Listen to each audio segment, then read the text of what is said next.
How the fuck did Carla's K-pop playlist get on this? Wait, what? Boys, hold on. You guys got the audio before the video today. What the fuck? Boys! We're not complaining. How did Carla's K-pop playlist get added to my queue? Wait, was this the car ride home?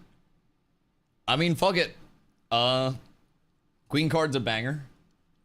So, I mean, I guess we'll let it play for a minute. Boys, hi. Hope you're all having a beautiful day. Leon sniped the first. This was an unpredictable first as well. We went up to my parents today. We chilled up there a bit. We got some delicious food. They gave me my birthday cake 2 weeks after my birthday because my birthday was in Iceland. I got a card that I didn't have time to open yet because we had to like rush back so I could actually get a stream up today with people showing up because, well, if I'm home and people aren't showing up, then we got some real problems. Being in Iceland and having people not show up is acceptable. But this is work time. And if people don't show up to my work, I'm homeless. So, we're back. And hello, everyone. I appreciate y'all being here. It's 2 p.m.? Yeah, it's 2 p.m. somewhere. In all fairness, it's 3 p.m. No, it's 11 p.m. in Iceland. It's 4 p.m. in California. I'm sure it's earlier somewhere. Hawaii, maybe? Chat, who's in Hawaii right now that wants to tell me that I'm not that late? Hold on. Let's throw that out there. Okay. Anyways, we're up tremendous. I was actually also Oopsie, Gravon, Socks, Das Bongiorno. How we all doing, boys? Toasty, banger background music. Yeah, it was we're rocking it in the car, and then apparently, in my haste to get stream up when I got home, I didn't make my way over to selecting the the Bardcore tracks. So currently we have Queen Card. It's an absolute fucking slapper.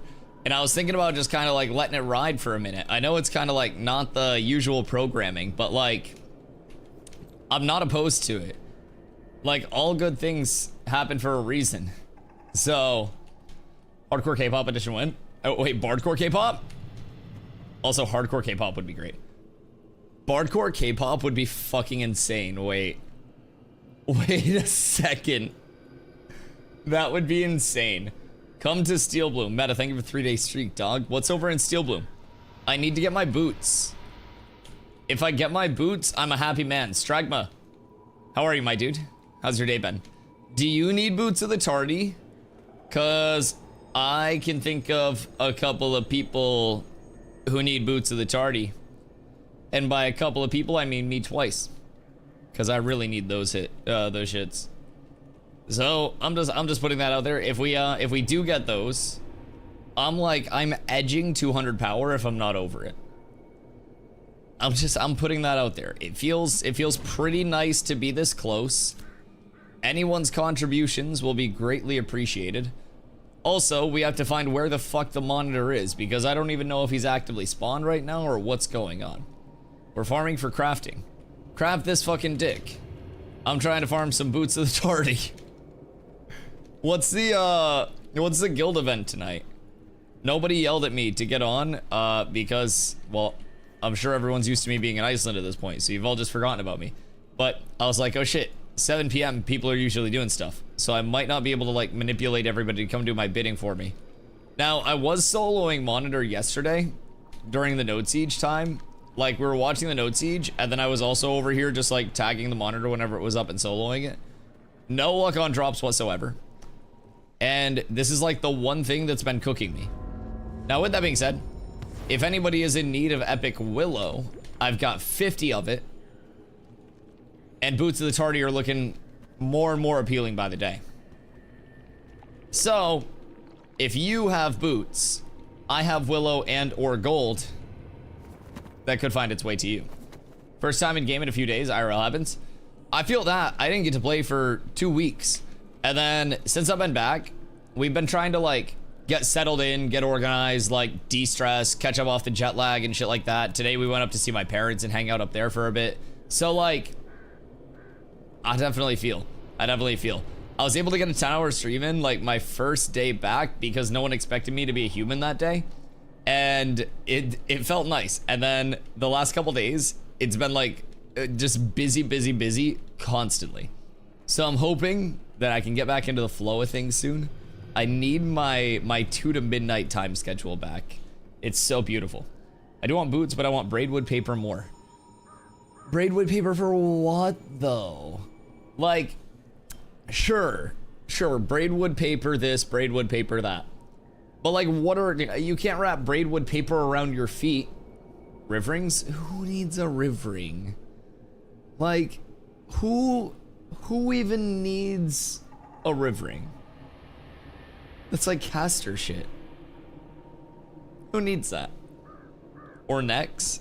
Nah, you'd be better off selling me on Lumidon stuff. Who needs that shit? Casters? Not me. Not me. Not my ring. Not my neck.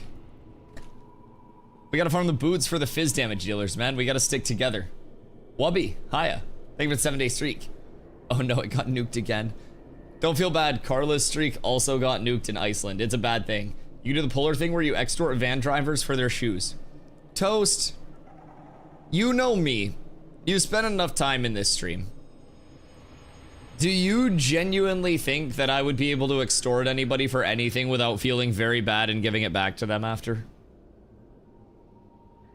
Dude, I can't even just like kill people in a force flag area without first messaging them and making sure that they're like not AFK.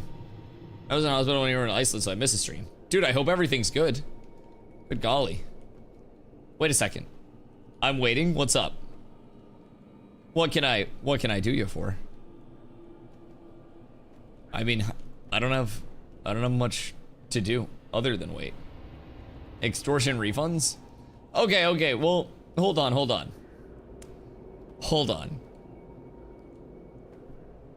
If it's not an extortion, then I've already paid to my landlord. If it's an extortion that I have liquid still, you're good. Unfortunately, you're gonna have to take that up with my bill collectors.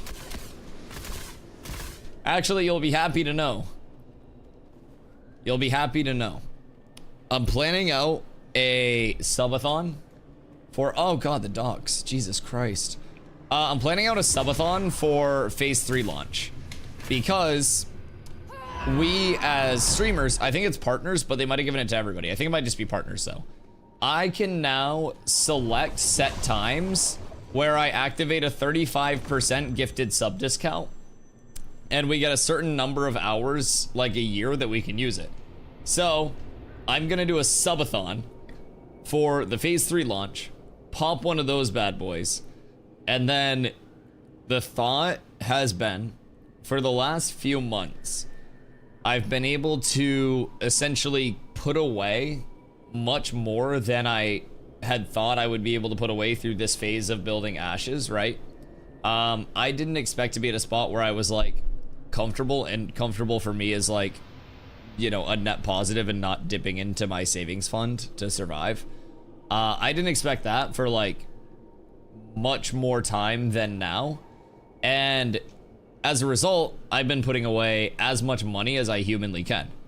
So what I was thinking was, when I do run the subathon, essentially have this like just GG unattainable stretch goal where it's literally like buy a house, because I've been trying to start to save for that anyways, and I'm just like, what do I pick a number that's just unattainable, and it's like 1.5 million subs, and it's just like DustyWhy's house. A community house would be cool, but the complicated part there would be, do you guys get squatters' rights immediately? Or do you actually have to squat for them? Fuck. What's going on over here? Hello? Streamer house? Hold on, wait, we could. We actually could. We fly out the boys. We need more people streaming ashes. Cause right, oh wait, the monitor. Wait. Grip, I can't allow you to do this.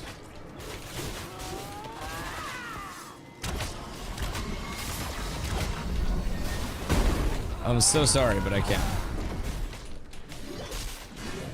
I think I'm gonna have to try to like reset this. Hold on. I think that the other guy got the tag. So I've got to try to bring it far enough that it'll reset. And then we're chilling. Actually, I can probably just bug it on the reset on top of the... whatchamacallit. What the fuck is this? Gazebo? I always forget the word gazebo. Okay, either way. You on that Iceland time. I went up to see my parents today. I have an excuse and my excuse is them. Okay?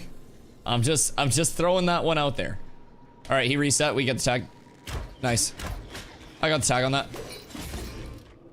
You're fucking kidding me. God damn it. Okay, we're good. We're good. We got the tag that time. GG, no re, we win. Alright, I can read chat again. So Carla, this may or may not be your playlist. When I was putting stream up, just kind of like went into my queue and like selected what was supposed to play next. And apparently, if we're listening to something in the car, it brings the queue over to the computer version of Spotify as well. So, I guess the entire starting soon screen and everything we've had on so far has just been like your playlist, which is perfectly fine. It's filled with bangers. But I came in and like the first chats that I saw were like, "This is Blackpink?" And I was like, wait, what the fuck? And I was like, that's new. And then I was like, wait a second, no it's not. So anyways, Sir Alwyn. Hi, dude.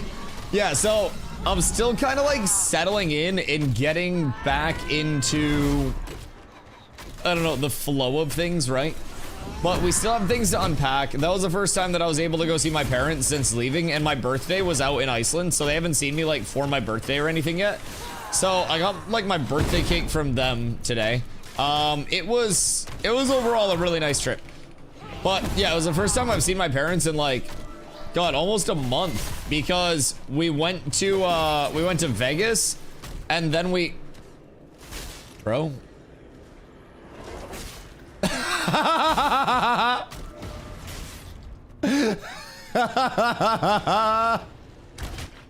No. Poor guy tried to mob train and just ran into my wall. Oh no. Yo, that's so unfortunate for him. Oh my god. Sometimes you just have to take matters into your own hands, boys. So yeah, we got the birthday cake. My mom made a very heavily requested meatloaf because my mom makes a banger cranberry meatloaf, and Carla hasn't had much in terms of the, you know, the cooking of my people. So she was expecting an unseasoned slab of meat, and she was pleasantly surprised that it was delicious. So the meatloaf was consumed, and then upon realizing that there was cake, there was always time for more cake. So basically, I'm grabbing a slice of the cake, and the history of the cake choice. My brothers and myself all have very similar birthdays within about 2 weeks of each other, right? And we would always coordinate growing up to make sure that we were not doubling down on any cakes. So my oldest brother would get a Boston cream pie. Chat, please don't. It's like the donut, but just cake size. Just don't, for once in your life, just to resist it. My middle brother AMC would either get an ice cream cake or a peanut butter frosting chocolate cake, and my mom would make all these from scratch. And I would always get the chocolate cake with chocolate frosting because I have a sweet tooth. And brother, it was always so delicious. Now, there were years where I was tempted by fate, and when AMC would get the ice cream cake, I'd be like, damn, that peanut butter frosting shit sounds really good right now. And so I caved a couple times, And I believe one year I even got a Boston myself. I'm not saying the rest of it. So, you know, but for the majority of the years of my life, it's just been a very simple, very straightforward chocolate on chocolate. And with it all being made from scratch, it's just, it's... No!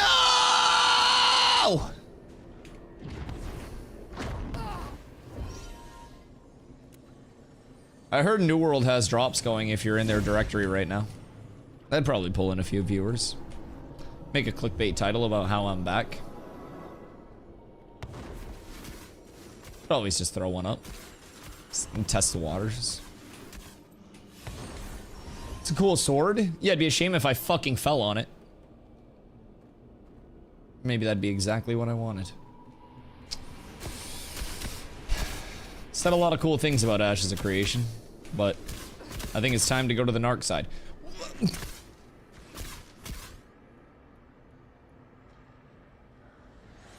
What did I do to deserve this? Why must you test me? It's all falling apart, boys. Okay, twice. Carla's K-pop playlist slaps. I used to, when I was working in sales, I would listen to this on the way to work in the car because it would put me in a good mood. So Carla has a list of like, she was actually saying it in the car. If this group is touring, if this group is touring, if this group is touring, I am getting tickets whether you get tickets or not, but I will be going. And she's got like an entire just rundown and priority for everything. And honestly, she brought me to the Kendrick concert for my birthday. And I almost feel like it would be criminal to not let her bring me to a K-pop concert for my birthday next year or for Christmas this year. I feel like that would be selfish of me to make all the concerts about me. So like, you know, I might let her bring me to like a K-pop one, you know, for Christmas this year or something. And if there are any touring around that time, I think she wanted to go to like Zero Base One very badly. Her least favorite thing about Zero Base One is the fact that they're fucking called Zero Base One. We actually watched the survival show that they were formed in. Sorry to everybody who's just like, Dusty, why do you know this much about K-pop? Shut the fuck up, stop asking. Anyways, we watched the survival show that Zero Base One was formed from. And when they did their name announcement, Carla literally sounded like... Carla sounded like somebody broke into her house, picked her mother up above their head, and like gave her the fucking WWE backbreaker over the knee. Like she was literally like, "No, what do you mean?" Like she was so mad with the name. It was honestly the most furious I've ever seen her. If her family were like tied up at gunpoint, she would have been more calm. She would have been like, "Okay, just take my brother, leave the parents. We're good. Transaction complete. Thank you." But like she was inconsolable, dog. I share my birthday with my brother, and our taste in cake is about the same, so I'm lucky, I guess.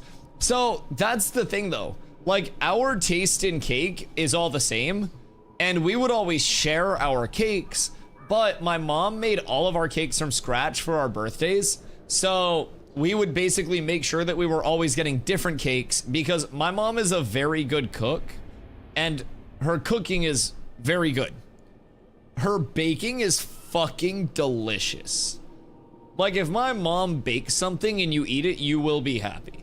And, like, if you go and eat a meal, like, you'll be happy. But, like, her baking is unreal good. I don't really think I've ever had anything baked by her that I didn't like, unless she was like, yo, I was trying to cook a little bit and I fucked up. So, like, she's experimented and messed up, but, like, we get a lot of delicious baked goods. She does sourdough stuff now, too. So it's like different sourdough breads, bagels, English muffins. They have chickens up there. We're hanging out with the chickens today. So we get eggs as well. Like it's solid. We get hooked up quite well. But we would always just coordinate so we could have like a plethora of cakes.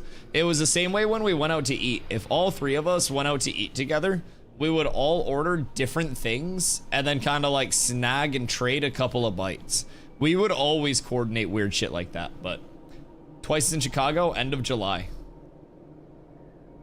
I mean, I would fuck up a K-pop show. What would my fit be for a K-pop show? I feel like we would have to do like fit checks with chat. What about the TwitchCon fits this year? Hold on, should I... Fuck. Should I take this from like a capitalistic mindset and create a sub goal where chat buy, not chat buys, but like chat picks my fucking TwitchCon fits this year? Wait, I have to go buy you a whole new wardrobe. What's wrong with my wardrobe? Are you telling me that Dog Nirvana album cover is not a fucking banger? Like, are you telling me the idols would not find this fucking hilarious? Like, come on. It's like, it's the Nirvana, like, it's an album cover, but instead of a baby, it's a dog. Like, come on. This would be fine. I'm getting you your fits. For TwitchCon? I feel like chat would have to approve them. Wait, so what if that shirt goes hard? Thank you. Thank you. I'm glad you recognize my greatness. See, I have some clothes that are quite obviously just things that I've had since high school because things that I have in high school still fit. And like, I'm not someone... Carla's nails just fucking cooked her. Carla's nails just wombo comboed her shit. So anyways,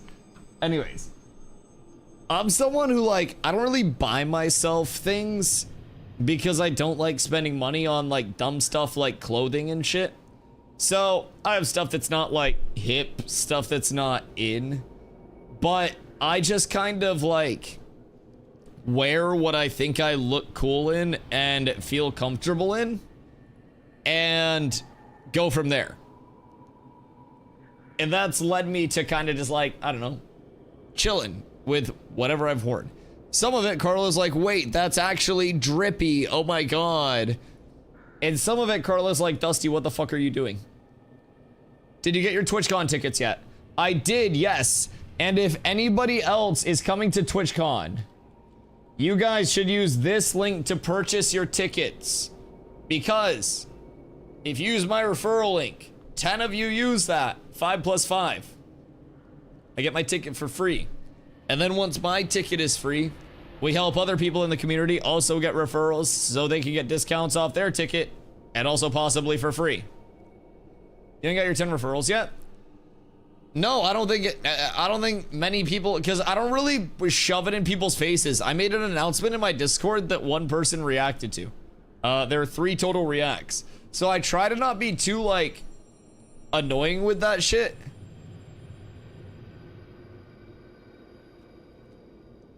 I'm making the Pinterest board.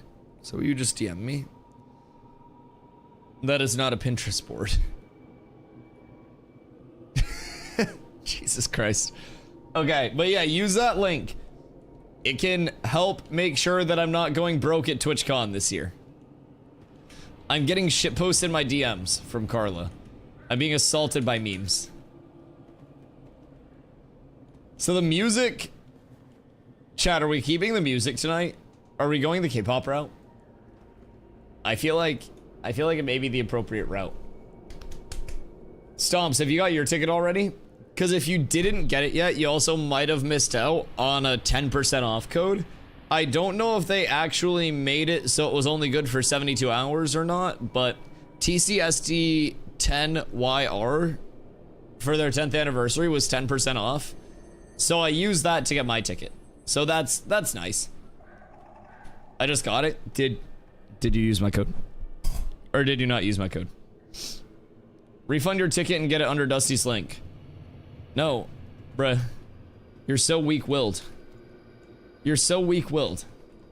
That's crazy. Okay, well, instead, donate the ticket cost. I think that's a fair, like, a fair balance. Otherwise, we auction off your room.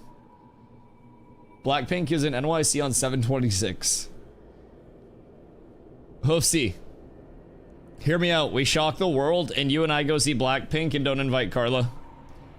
Because she always prides herself on, like, the seats that she gets. She loves getting good seats for concerts. We find out where she's sitting. I don't know how tall you are, but then I get the seat directly in front of her, and the entire concert is like, yeah! And she can't see shit.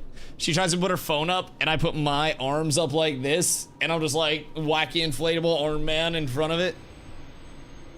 I'm just throwing it out there. Sub goal? Don't what that. Weren't you the one in Iceland who was like, haha, Dusty, you're gonna stream the wedding anyways eventually, so what if we just have a sub goal where you call off the wedding, haha? You recommended that.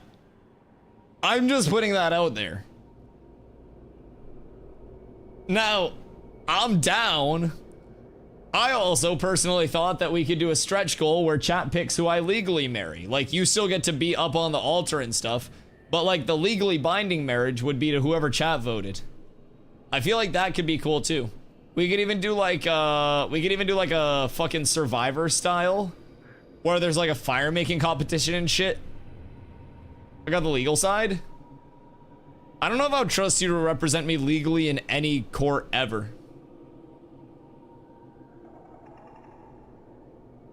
I'm putting that out there. Wait, LMAO, yes. What, are you talking like a Mr. Beast style, like Survivor style who I marry? That would be kind of fire. Like, I invited 100 of my Twitch followers to a deserted island. The last one standing got my hand in marriage. That'd be a banger video if we actually followed through with it. Hoofs, you got any islands? Or like an island guy? Like, do you have an island owning friend? I don't mean to assume that you would have an island, but I feel like you're the best bet for someone in chat who would have an island. Stomps is 5'4" and bald, so I don't really think he has an island. I don't really think he has much at this point. But anything could happen. Emu, hi. What you doing today? Do you wanna come help me farm booties? Cause the booties aren't going well right now. Chat, anybody else 5'4" and bald? Stomps has me. If he has Strag, he has enough. Why would anyone not have an island? Fupo, is your island in a plastic box by chance? With a square hole with maybe like a roof over it? Because I have news for you, sir. Well, technically an island, it may just be full of shit. Just tread lightly. Tread lightly. I hope someone's cleaning that out for you. I sent you inspo for your outfit.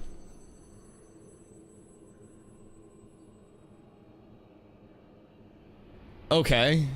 Hold on. Chat, this is heat. Wait. This is good. I'm liking it. It's very Wisdom K. With like the bag and everything too. If I had like a Labubu on the bag. It's giving slay. Now, would you also be expecting me to do blackface? Or is this like adaptable to like not getting canceled at TwitchCon? Because I believe you're the one that's recommending that. So I don't know, like, as the official, unofficial manager, where you're going, but Wood, hello my goat.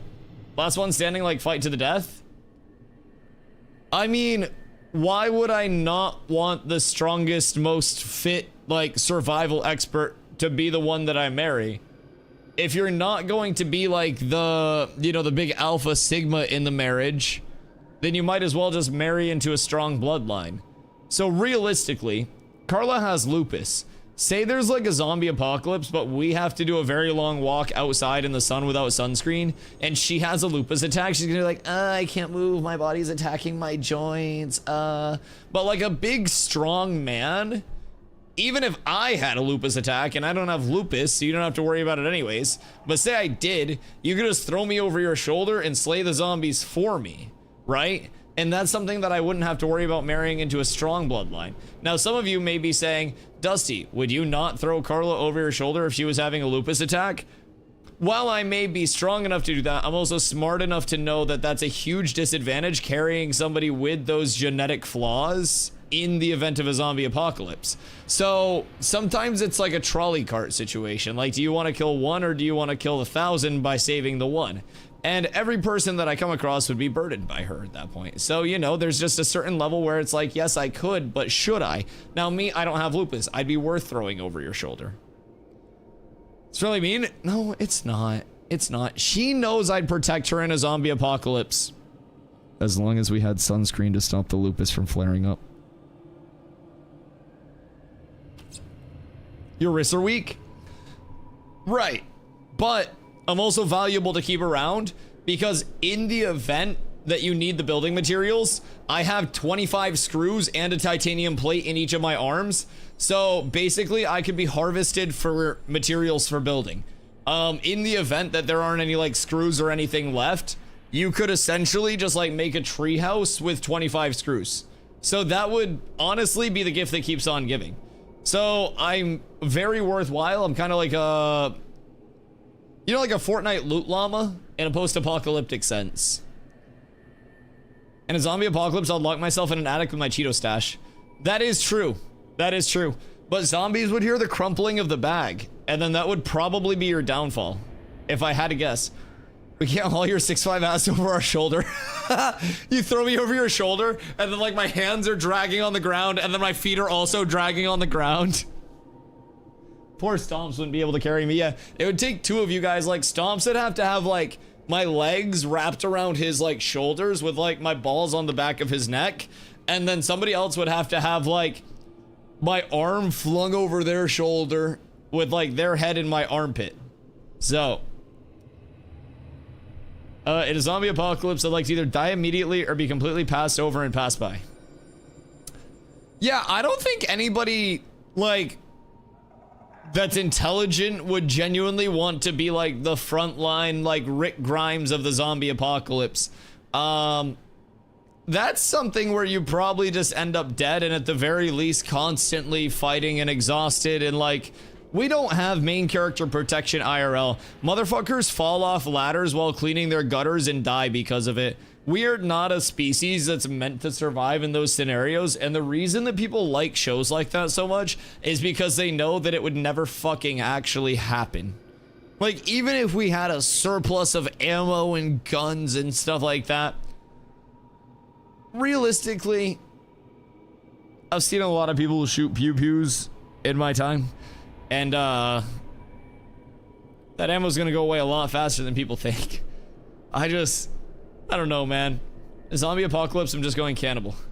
Wait a second. Wait a second. That might be the play.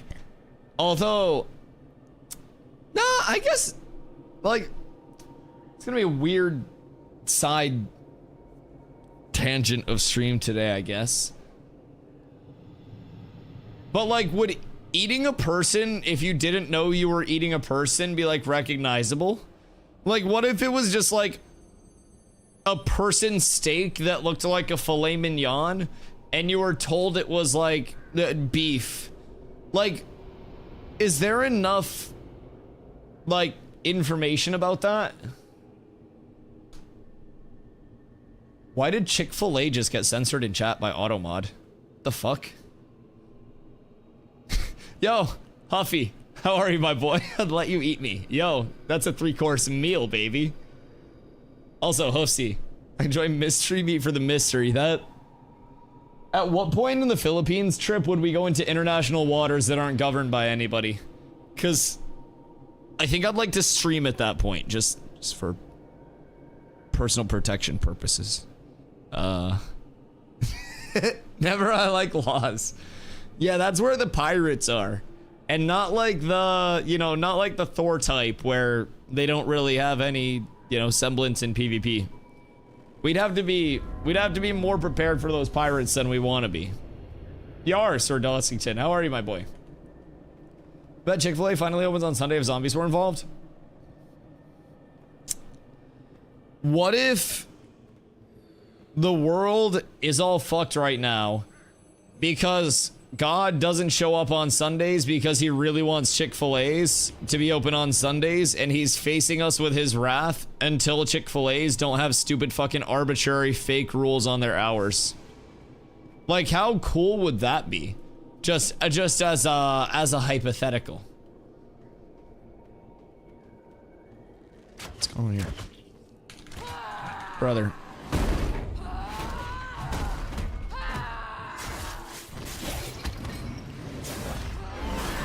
I promise you are not gonna want to do this, dog.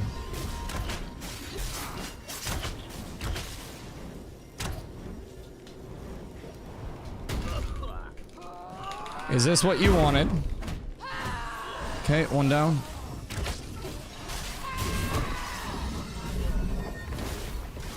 I got you guys split off. The wall was disgusting, by the way, chat. I just want you guys to know that shit was devastating to them. Boop, boop, boop. Oh, good try. Bring more next time.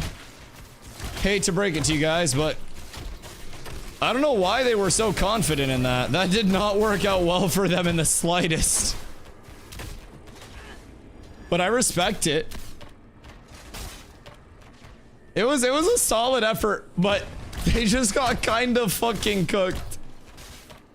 Anyways, we get our mana back now, and then it's like nothing ever happened. So anyways. In fact, would be experts on PvP. I was playing League, you couldn't type, but wanted to say I'm 5'4" and bald. Doss, I'm pretty sure you could consume a 5'4" bald man like a chicken wing. If I'm being completely honest. I know you. You're not exactly petite. Also, Stomps, you asked earlier how much I weighed. I'm 195. In my current form. Like, I'm not exactly a stick. I know I'm built like very lanky. But you also have to remember my wingspan is 6'8" from like middle finger to middle finger. Like I have very, very long arms. Like, it's gonna molt? I mean, like, oh, what if I go into like a fucking Joey Swole arc? Like, what if I just go into like a streamer on trend type arc, right? It could always happen. I have multiple gyms in the state of Maine that I could go to. Motherfuckers just ruling out the fact that I could become a Han Swolo in this bitch. I probably could. Your arms and legs might drag. Yeah, that's what I'm saying. Like, I would probably just end up, like, scraping the shit out of my hands. Picks to come, but I proposed to Emily this morning. Oh, are you playing League because she said no? Oh, shit. Oh, Doss. Oh, congrats, dude. That's awesome. I hope it was not in the middle of a League game. They're about to lose, and Doss just sets up a mean team fight, gets a penta, and then pops the proposition. Is it proposition still? Proposal? With the penta notification on screen. How can you turn that down? We went on a hike by a local river. That's good because you have a backup plan if she said no too. That's awesome. Got my friend, does you have to snap some pics? Oh, witnesses. You were really leaning on that, yes. Good for you, dude. Were they like... So I'm assuming they were like just hiking along the entire time, right? And then you were like, oh, can you take some pictures of us? Or was it like just you two out there and the friend and his girlfriend were like in the bushes hiding, like snapping pics like a private investigator? Because I feel like that would be cool as well. Or you could like, I don't know, just stage a mugging or something. I feel like there was a Moist Critical video where somebody staged a robbery to propose to his girlfriend recently and it didn't go very well. Chululu was there for a pic suit. I love that. I had them ask if we wanted to go for a hike. Oh, huge setup as well. Huge setup, because if you had asked to go for a hike, it would have been sus, right? Dude, that's awesome. Sounds like it was fun, too. You were able to have, like, friends and Cholula there. That's massive, dude. Congratulations. So, when will there be a 6'2" baby appearing into the world to carry on the Doss giant bloodline? Excuse you, sir. Like Cholula sauce? yes, but his dog. So like, name inspiration, but do not eat. Unless you've like coordinated that, but. Never been to a wedding? You've never been to a wedding? Really? Motherfuckers get married all the time here. Shit, we could probably just pull up to some random person's wedding. I know a lot of wedding venues in the state. Like, there are just random weddings that are like fucking barns and like orchards and shit. Like, you could totally just find a random wedding. Went to weddings for the food? Oh, dude, but wedding food can be the fucking worst, too. Like, I feel like wedding food is by no means a guaranteed, like, banger anymore. Last one I went to, I almost died. Oh, that is true, because you were supposed to go to the wedding in Miami, but then you went to the hospital in Miami instead because, again, lupus. See, this is why in a zombie apocalypse, you're getting left in the attic with Cheetos. It's a plan we've talked about multiple times. You have your go kit, which is something that you can just grab and bring with you whenever you need it. And Carla's gonna go and chill with some hot Cheetos and just ride it out while we try to get everything done. She'll be back at home just keeping it locked down. Man, I'm really starting to hate this fucking mob. All I need is one set of boots to the target, and then we're good. Oh, so those guys that were trying to contest us did not decide to come back. I do not think they wanted the smoke after all. But I respect them for giving it a shot. They worked very hard out there. Poor lads. I love how easy it is to deal with rogues now that their mana burn isn't just a fucking instant death sentence the second you get hit by it. They actually have to play with like some form of awareness. Almost overcome the lupus. So like, what if we just start having you tank a bunch of sunlight every day? And it's like you master the lupus. I feel like that would be the best play. Surely, because like if I smoke more, I have a higher tolerance to smoking. So like if you lupused more, then you would have a higher tolerance for lupus before it actually kicked in, right? Wedding food almost always slaps in my experiences. Is it just poor people wedding that has bad food? You can't go to the mid-ass ones, go to a southern wedding where they have barbecue. Yeah, that's true. I mean, I feel like most of the bad wedding foods are from like catering companies. Like they have the reception at a specific like separate venue, and then the venue is like, oh, we'll provide the food, and then that shit sucks. So all the weddings I've been to recently were O-line boys, though. Okay, yeah. So that's gonna be guaranteed good food, or the wedding's not happening. 25 years as a wedding DJ. Food is hit or miss. 25 years as a wedding DJ. How many weddings are we talking in 25 years? Is that like a full-time thing? Is it just like constant weddings, or is that like a side gig? If that's full-time, that's fucking crazy. I have questions now. I'm curious. Over the course of the 25 years, if there was one song that you could put in the playlist in every single, like, you know, as you're going through, that has retained validity all 25 of those years, what is it? Like something you could play when you were first starting and something that you can play right now and it's still a banger. I'd say over 700. God damn! That's a lot of weddings. Okay. That's multiple a year. What if I go to Shaw's and bacon wrap the glizzies? I mean, bacon's kind of expensive at Shaw's. Excuse me. Like, I feel like getting bacon... Uh-oh. Not at Sam's Club? Okay, we've been fucking scammed here. I feel like getting bacon not at Sam's Club or Costco is just a fucking scammeroo. Alright, well, we can reset that. I'll be back over in a sec. I just have to run back across. I got absolutely baited. I like Big Buds by Sir Mix-a-Lot, as well as You Are So Beautiful. Okay. Okay, yeah, I guess. as a wedding DJ, you probably have those go-tos where it's just like, all right, everybody shut the fuck up and slow dance. Here you go. I'm gonna go take shots with the bartender. And then you just kind of like set it and forget it. Godspeed just logged into New World. Isn't Godspeed bald? I feel like he's also bald and short. Yo, Ramon, how you doing, my boy? Will server be dead once they release access to the PTR? I don't necessarily think that it will be dead. PTR, I don't know that people will be over there playing it out the same way that they will be this server. PTR is a lot more typically focus testing on certain things.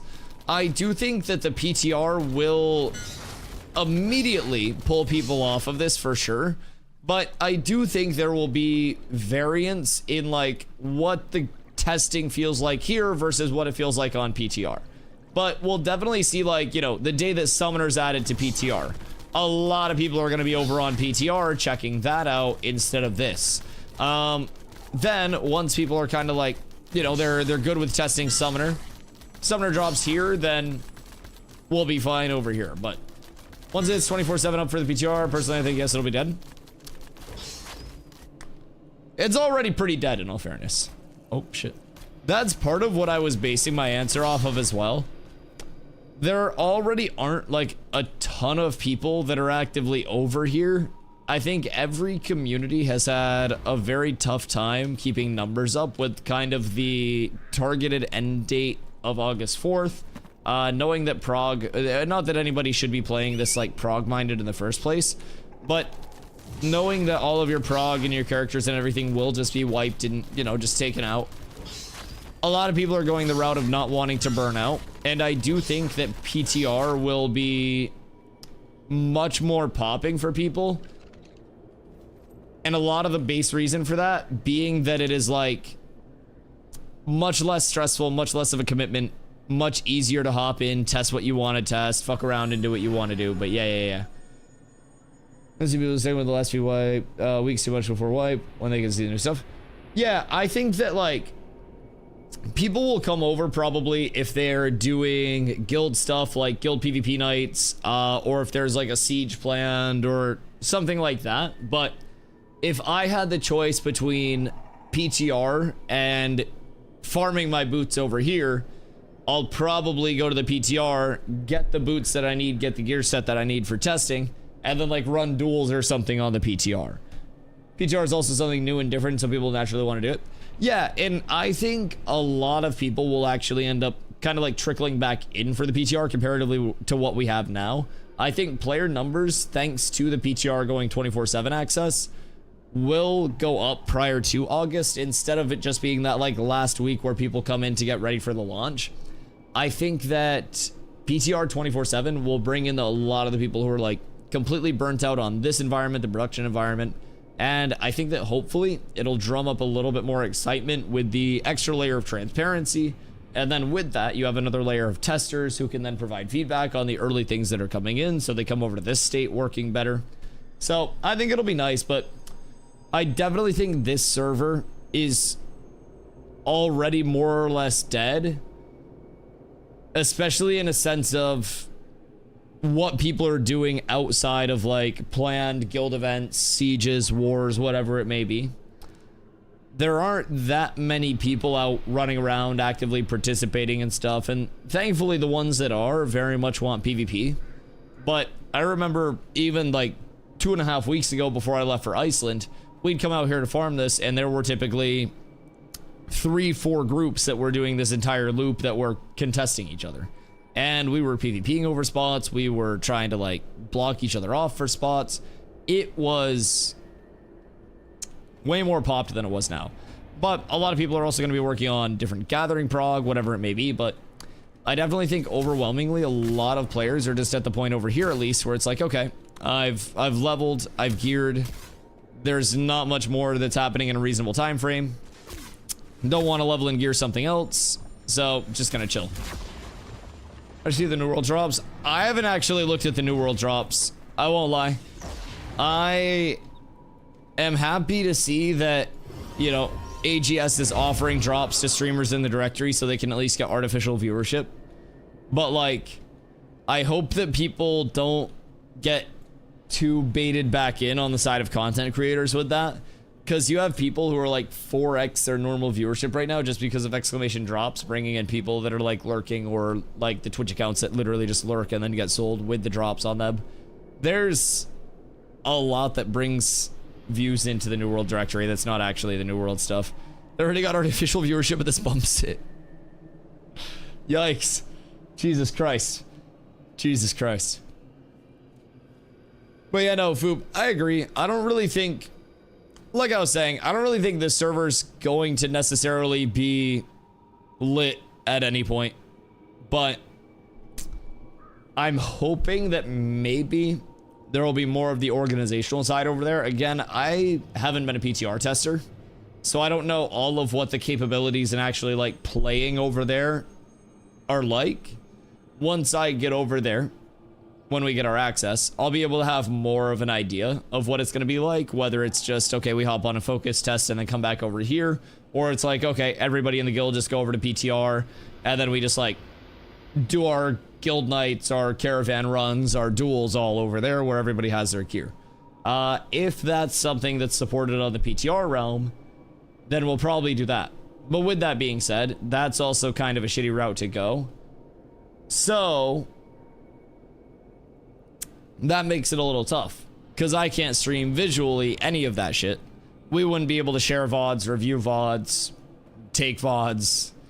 Like, it wouldn't be very wise. So the PTR from like a guild standpoint will definitely offer some limitations on what people are looking to do, especially if you're trying to, I don't know, make any sort of content, VOD review, share visuals, or anything like that.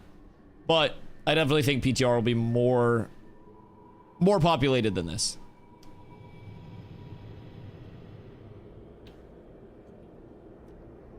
The drop is a cache and not even weapons. Wait, what do you mean the drop is a cache? So like, the drop is an RNG crate? How long do they do the PTR before it goes to live? Depends. It's usually more of a, like, they put it on the PTR environment to get it up to the spot that they deem acceptable, and then it goes to live. Also, what up, Cyborgs? How you doing, my boy?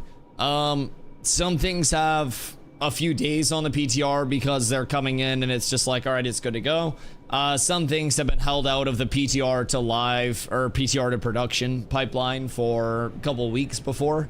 It kind of like varies on each thing's individual progression. But with something like Summoner, the last primary archetype that's coming out, that will probably have a longer stint on the PTR than something like, I don't know, node visuals or something. Even when I rewatch the econ stuff, and it seems like in order to craft high tier items, we would need a shit ton of lower tier stuff, but also a higher tier items like Braidwood. Yes. Yeah, that's what I was trying to say when we were talking about it, but explaining is really tough. But yeah, it seems like they want you to have a fuck ton of low tier stuff. So that way everyone is still going for that general low tier stuff. And keep in mind with that, that will help more high tier materials spawn. Part of why we don't have a lot of high tier materials repopulating is because the low tier materials right now are just sitting there, right? They're just not getting taken, so they don't have that chance to respawn as a higher tier material. People go through, they pick out the high tier stuff, and eventually, if they're doing that, then all that's going to happen is that high tier will eventually re-roll down into low tier. People skip the low tier, and then people go, man, there's no high tier. So if there's incentivization for people to chop everything, there will be more chances for the smaller weight of the high tier trees to occur. Therefore, there will be more high tier materials available as well. But with people just ignoring everything low tier and not allowing anything to actually respawn and repopulate as high tier, we kind of like make the problem happen ourselves. I personally like the gathering loop the most I have ever right now. Still room for improvement. What do you think are the goods and bads of it right now? New World Drop says Eternal Ice Cache shows gypsum and a shard. Boo boo. You can do a review of the PTR changes, or you have non-PTR footage playing in the background and just yapping about PTR in the foreground. Oh, I would still stream PTR.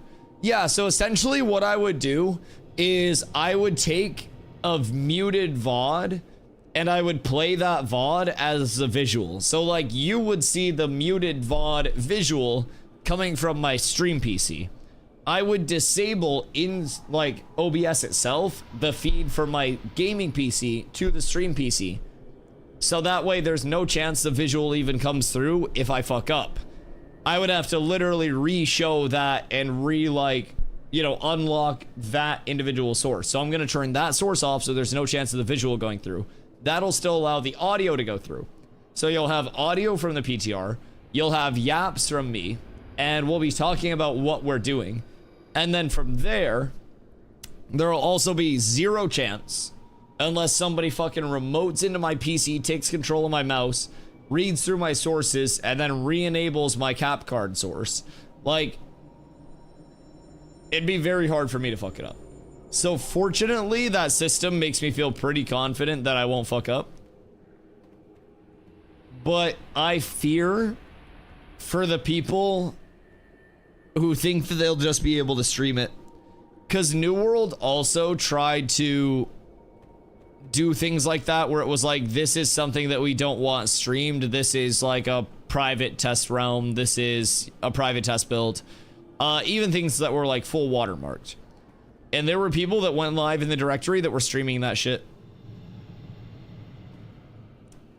Doesn't the NDA not let you share any info? The NDA is only visual.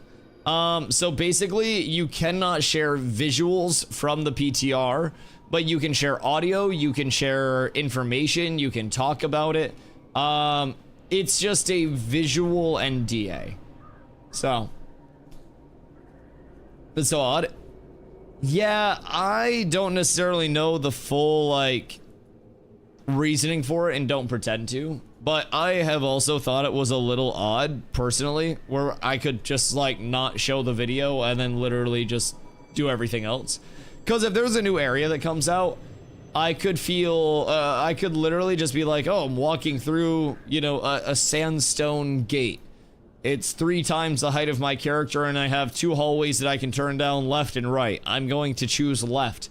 I go left for this amount of distance, and then I'm presented with a right turn that leads into a large open circle chamber where there is a boss spawn. Like, we could map out all of the areas by drawing them in Microsoft Paint with me, like, Survivor style narrating them to you. So, I've always been a little confused, but they surely have their reasons for it. I'm sure things over there can be pretty janky because they are often in their true lowest functioning form. I don't pretend to be like a legal expert, so I don't know if it's anything tied to that, but it feels contradictory to having open development. I think having open and transparent development, while yes, you do want to maintain that as much as possible, there are definitely still things that do need to be behind closed doors a little bit. Like, they still have dev branches that are even further ahead in terms of changes than the PTR. Those dev branches have things that are not even on PTR. That's where dynamic gridding is coming from. That is where, like, a lot of our changes are being tested by the internal QA team. We're the external QA team. So, before it goes to external QA, us, they have their internal QA on the internal dev branches, and from there, they get the initial pass of things. They put bug fixes on the things that they can to get it functioning for the external testers, and then let the external testers hit it again. So a lot of the time, people will see something come in, and it's in playtesting in a buggy state. And they're like, well, what the fuck? Like, how did this bug even get through? And a lot of the time, these bugs are known by the internal teams, and they've already been pointed out by the internal teams, but they just haven't got around to completely fixing those things. They're not the highest on the triage list. They're not the highest priority. So those things are frequently known, frequently on the list to be completed. It just doesn't necessarily get fully taken care of there. What are we talking about? PTR accessibility. And the fact that boots of the tardy don't exist. Quite upset about it. I want my boots so I can do anything else. I've spent too much time here to not have these. You still don't have those? No, I don't fucking have those, and I'd be 200 fizz power if I did.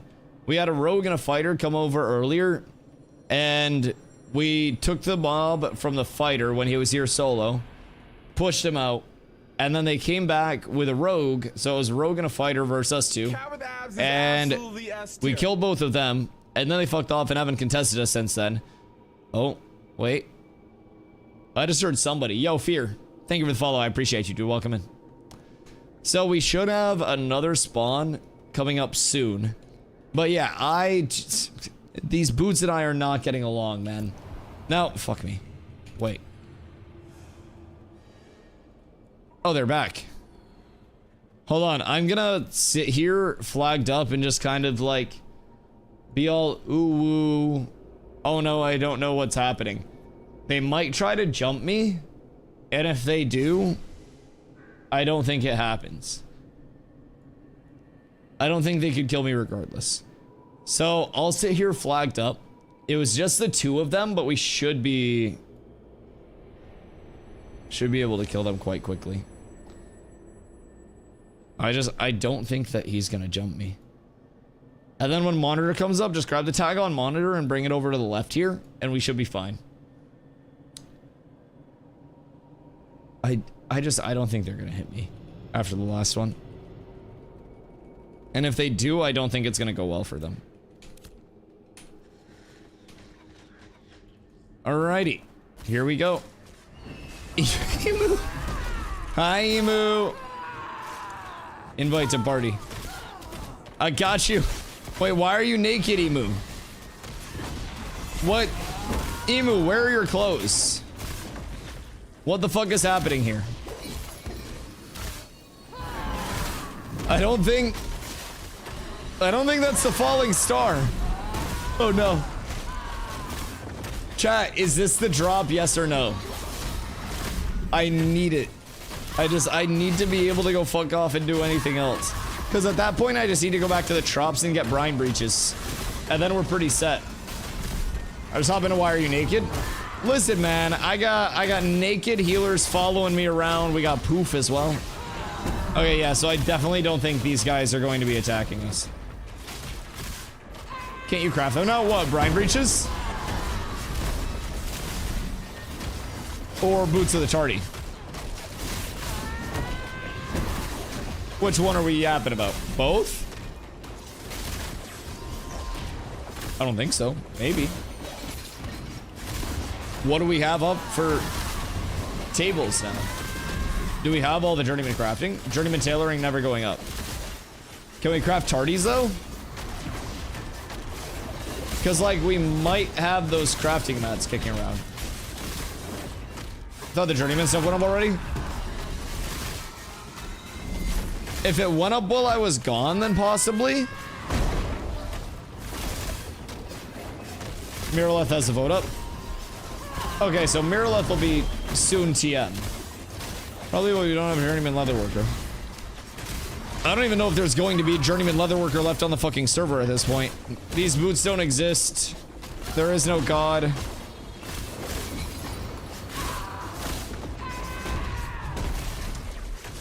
I want a PvP. Chat, where PvP?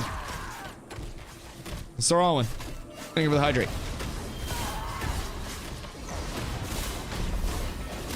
Some say that Dr. Pepper has been replacing Gatorade as the most popular, like, mid-sport bevy. Extremely hydrating. The vitamins and minerals that are in the water that they brew with are one of a kind. Very enriching for the mind, the body, the spirit. That hurts me to hear. Why? Dr. Pepper is fucking S tier. What do you mean? What are you talking about? How could you possibly hate on the doctor? I feel better now than I ever have.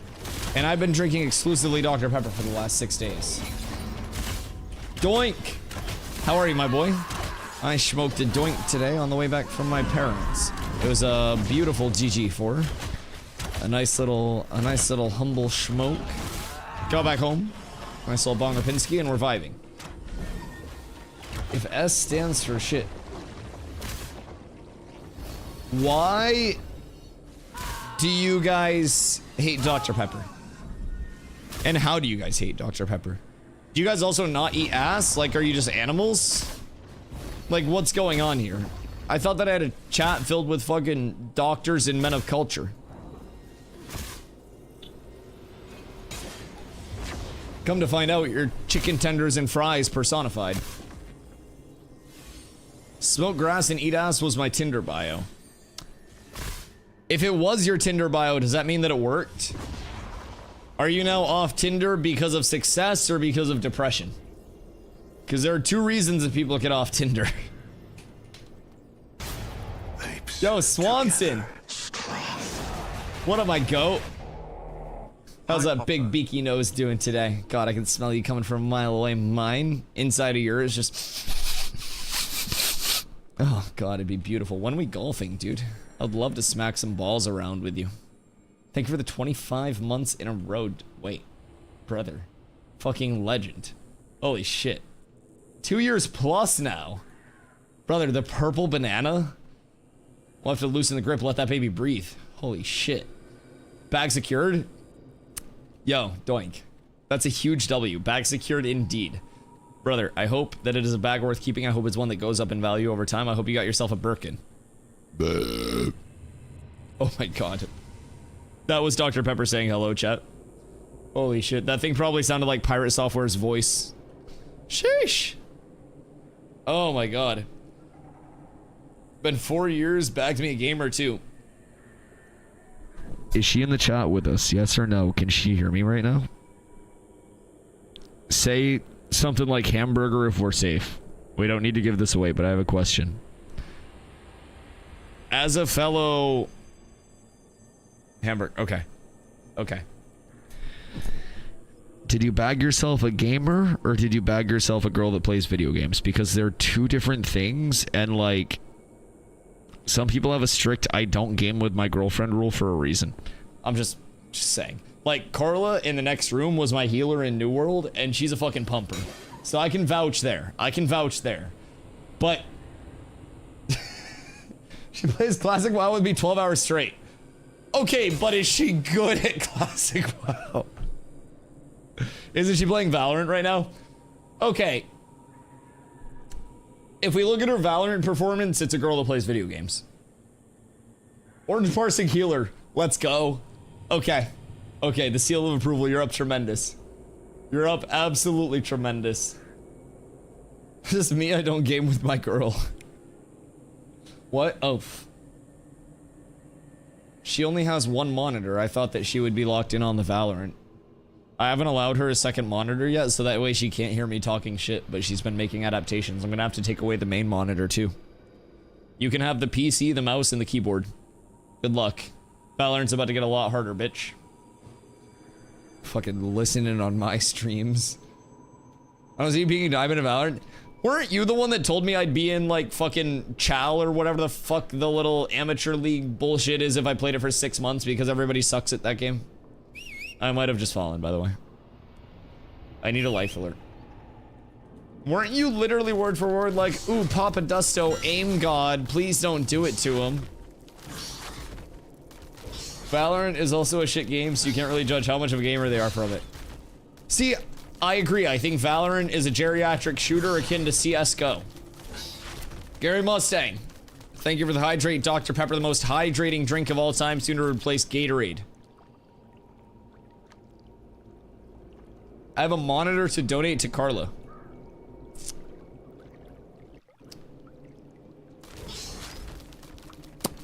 I'll give you $20 to record a video of yourself, actually throw up your stream and take a sledgehammer to it.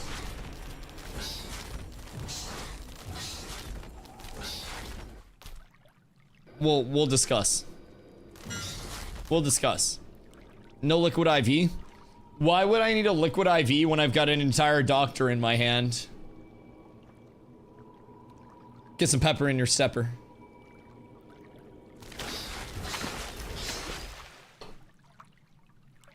CSGO is the most skill-based game of all time. The fuck do you mean? CSGO is the most skill-based game of all time? Are the skills falling asleep in a fucking recliner at a family event? What do you mean, old man? It's basically esport chess. I would be willing to give you that it's one of the more knowledge-based games in terms of what's required. That's... Oh my fucking god. I think I might need a priest. Jesus Christ. The last time I heard that, it was in the fucking Haunting of Connecticut. Holy shit. What the fuck just came out of me? Anyways.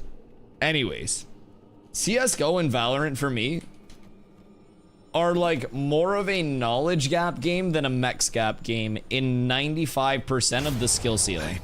Together. Oopsie! The 6 months, the half a year. Is that a new banana? For the big Hoofington. Thank you for the T3 for 6 months, brother. Here's to many more. I appreciate you. He's running up the streak. That banana stays shiny and sparkling, brother. I appreciate you so much. Here's to many, many more months. Aw, shit, look at all the cats pulling up. I swear to God, if these boots drop and I lose my role because you guys show up, I'm kicking people. Oh, fuck. I can't get up. Hold on. Nice. The intercept worked. Okay, anyways. Here's the thing about CS. Everyone has the same shit. You don't have an advantage over the other team. You get better, not your character. You realize I played a lot of shooters, right? Like, I do know how the way of the arena shooter works. Like, I get it. But just because the gameplay loop itself takes out RNG doesn't necessarily mean that to be successful at the game, you have to have the highest skill set of any title. Just in terms of shooters, I think in terms of like what's required in terms of a skill set, right? Many modern shooters require a much more complex aim set, skill set, movement set, mech set, and I think a lot of CSGO's skill set in and of itself is just raw crosshair placement, which is a very easily acquirable skill once you know character heights, map references, whatever it may be, and then map knowledge. And while those are two things that are extremely important, it's a very hard sell for me personally because I value a lot of movement, diverse aim mechs, and basically emphasis on much more than a 98% map knowledge gap. But different people prefer different things. It's more than that?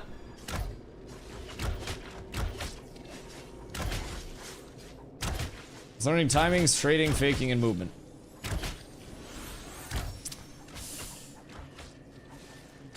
I think a lot of timings, movement, faking break down to map knowledge as an overview. Trading is something that's more of a team-based knowledge. And I would think that that's also more learned behavior that doesn't really fall into mechanical skill and turns into the knowledge gap. So that's why I always say that it's all relative.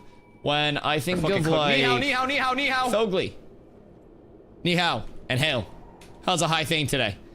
So, and this is all kind of like where the personal discussion starts, right? Meta selecting the best classes in the game is not being good at skills. That's wrong. Just inherently. The meta can be anything from a meta rotation to a meta save round timing to a meta start, anything. There are metas in chess where certain openings are currently played more than others because they are favored in whatever bracket. Everything has metas, and metas are just like what's currently the most popular thing for X or Y reason. Everything in itself is a meta, but meta in this context, it's not meta, it's skills. See, I disagree. I don't think as well that it's mechanical skills. And I think when talking about a skill-based argument, I think that I personally place more emphasis on mechanical skills. And mechanical skills, very simply put, are I press input better than other person and have more success because of that. But there's also the inputs per minute, the diversity of input options, the precision of inputs. And a lot of people who are very CS2 sided or CSGO sided or Valorant sided have their own opinion because the mechanic set, the skill set is completely different. But in my opinion, and again, this is my opinion, if you're looking for a game that provides you with a test of raw mechanical skills in the shooter argument, Fortnite blows most titles out of the water just in terms of how many mechanical skills were needed to play on any successful level. And the supporting evidence, without even showing you guys gameplay, is asking you guys why most of you quit Fortnite, and everyone says the building.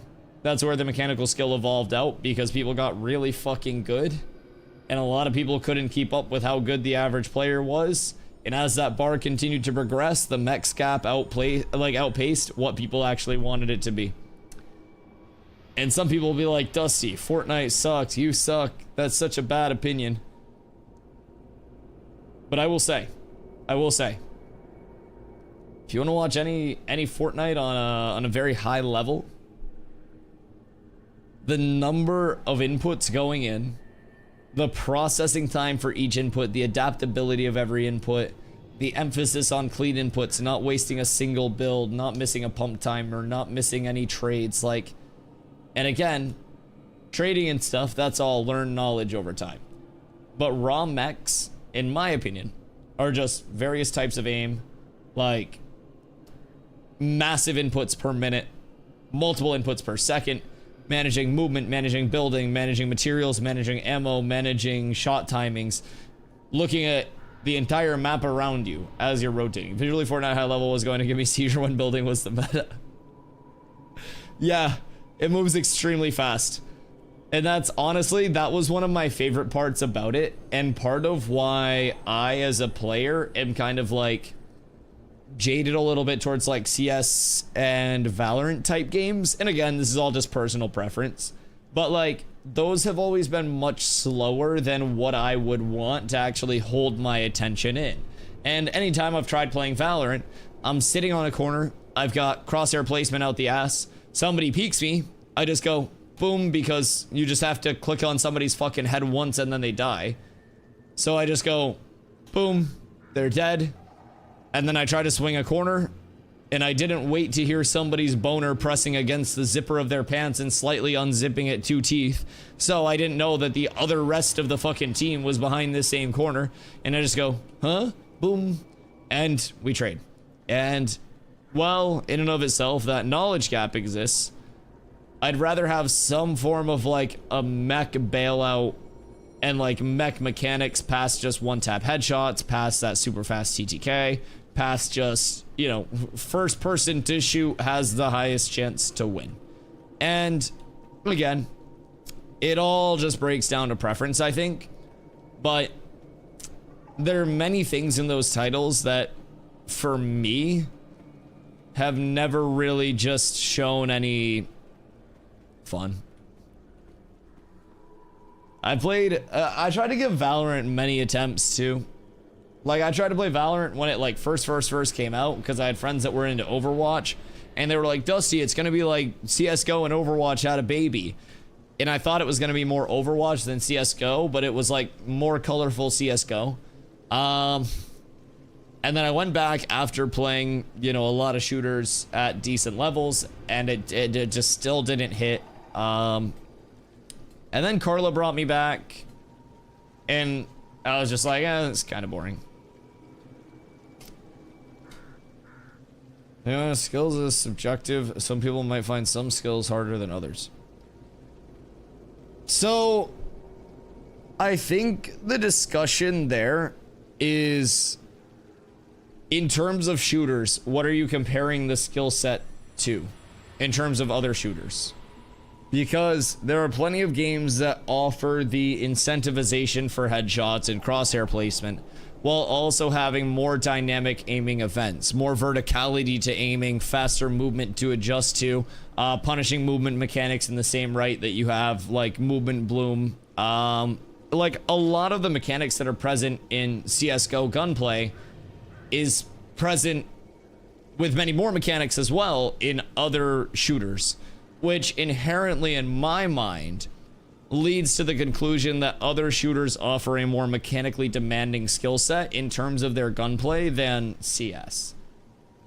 And again, as Zop said, half of CS and Valorant is knowing your spray patterns. And like spray pattern games are also kind of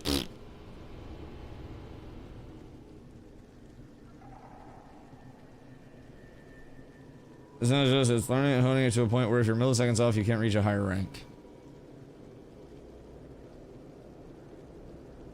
So if you're talking about honing one thing in CSGO to like get to a higher rank, I think we're kind of like off of the kind of like beaten path. I think the initial statement that Zop was like AO was saying that CSGO at a high level was the highest skill game of all time. And I think very simply put, if we were to pull up comparatively like gameplay of high-level CSGO on a, you know, professional scale, and then many other professional games in the shooter realm, I think we could probably just see a lot of the difference in terms of the raw mech skill that was in. Definitely take skill to play CS at a high level, but calling it the most skill-intensive game of all time is kind of wild. Yes. Yes. If you're talking about Apex, you use completely different skills. Correct, and that's why we're saying other shooters provide the emphasis on the mechanics that CS requires while also bringing in more mechanics. Right, and a lot of what we were trying to say was the skill gap in CSGO was a lot less emphasized by mechanical skill and a lot more emphasized by knowledge and team cohesion. So essentially, you can be a less mechanically skilled player and just have insane map knowledge and insane teamwork. And as a result, those things that are not necessarily mechanical skill related can carry you to a higher rank. But in other games that are more mechanical skill dependent, you could have all of the knowledge in the world, but that knowledge will not get you through. Well, in order, I think you're looking at it very short-sighted, because now you're saying like in CS you need both to beat multiple to beat higher ranks. Correct, but in other games you need both of those things that CS has. You need all of the aim mechs that CS offers, all of the movement mechs that CS offers, and more on top of that after the fact. Like CS, in terms of the required skill set, is a much shorter skill set than many other games in the shooter genre now because of the evolution of the shooter genre. The mechanical skills are different. Correct, and more simplistic. Much more simplistic. And I think the evolution of the shooter genre has led to a much more diverse and deep skill set being required for people to succeed at high levels in modern shooters. I think that's mostly what people are trying to say, is that CS, you go through a list and it's like, you got a few things there that are really impacting it, but overarchingly, if you want to play on a high level, the largest thing is going to be knowledge, teamwork, all that shit.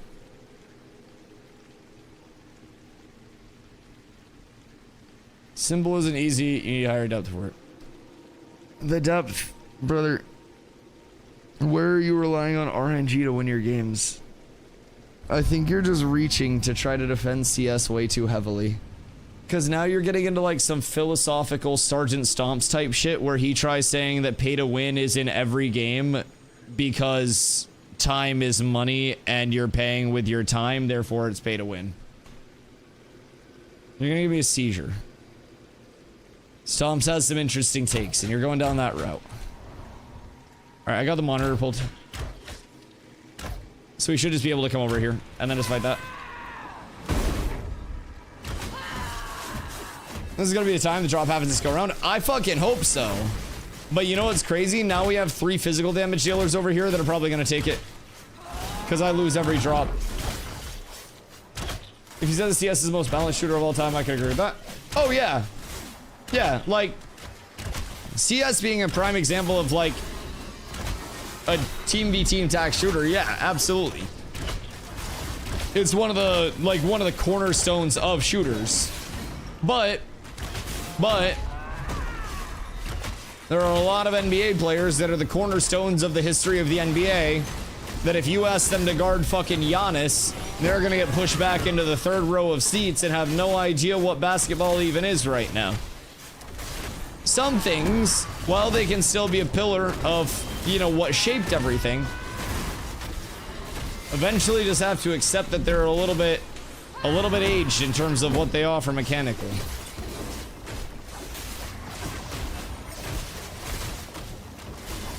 Kind of what games where skill gap shines most. Halo 2 probably earns a really high spot. I just have such a hard time personally. Like, and this is, again, everybody's personal bias kind of shows through in these a lot. But MOBAs were always an insane level of combined mech and knowledge skill. I think a lot of the shooters that I played, I really valued the mech side of shooters over the knowledge side of shooters, because I think anybody can learn a map, anybody can learn knowledge, but not everybody can be an absolute fucking god tier aimer. And I always kind of value in shooters what I can directly control myself as a player and like that have an impact on. Team-based shooters are cool and all, but if I am in a shootout with somebody, if I'm in a fight with somebody, I think the first kind of like detriment to quote-unquote mechanical skill that I see in CS is the fact that in proper fights, it's one-tap heady all the time. So there's not even a way to display most mechanical skill, because if you're a very high-level player, it's just heady, heady, heady, heady, heady. And outside of that, there's not really a ton to show off. Outside of hitting multiple headies in a row and making a cool play, I've just always felt like the aim in CS and Valo were always very poorly on display. So you gotta have skills to win it, exactly.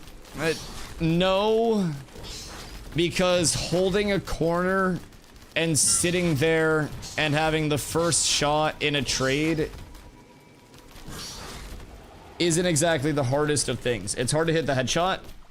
I'd argue that learning crosshair placement and having good reaction time is a much easier aim mechanic than doing all of that while simultaneously tracking, building, and many other things. You're saying it's easy to get headshots, you haven't played against good players. If you're saying it's hard to get headshots, your aim's probably bad.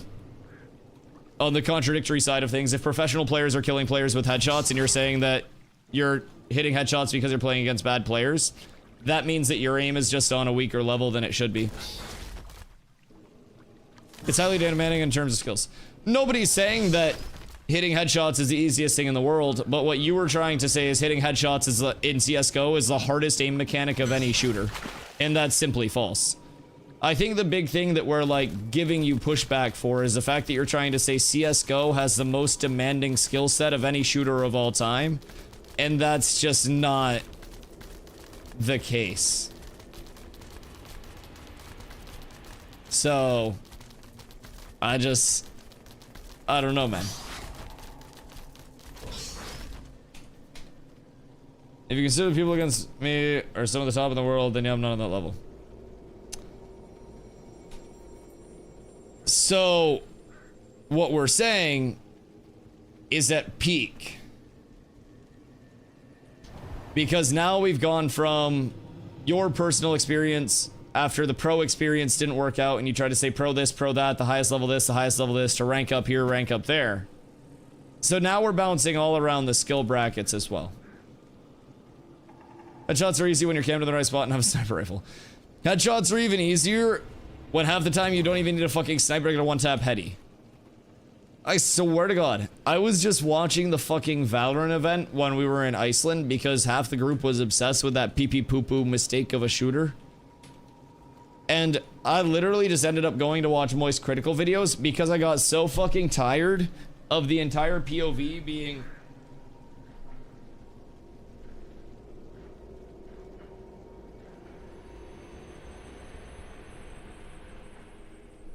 Pew! It was so fucking boring to watch. It's fucking intolerable. I can't stand it. Anytime I watch somebody play Valorant, it's just...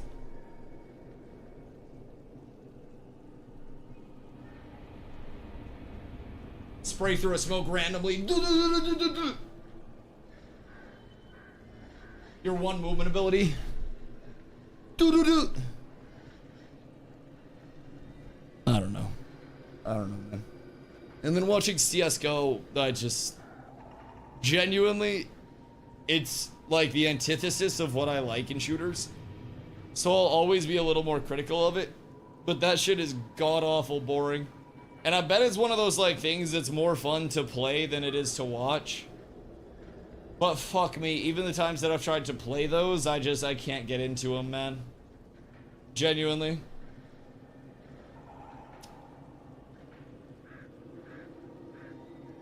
Oh, God.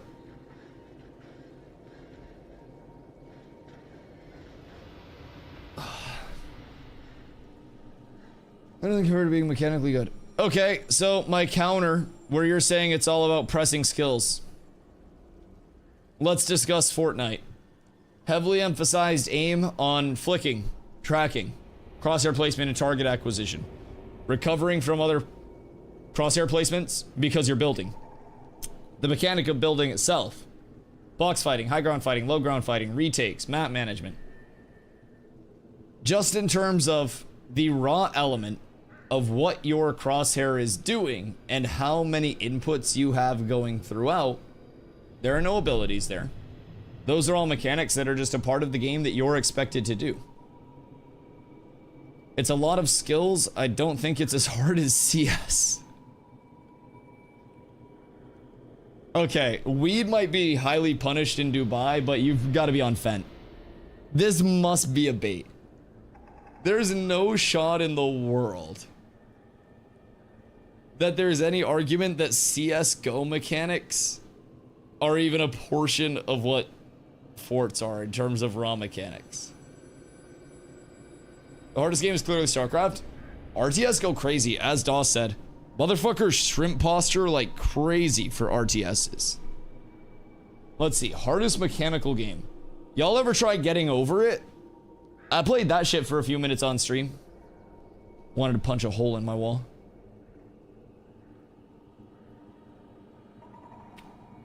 I didn't, but I wanted to. I'll be right back. During this respawn, I just crushed a Dr. Peppy, so I'm gonna go punch a hole in my wall. And by that I mean smoke a hole. I'll see you in a second.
Yeah, that's okay.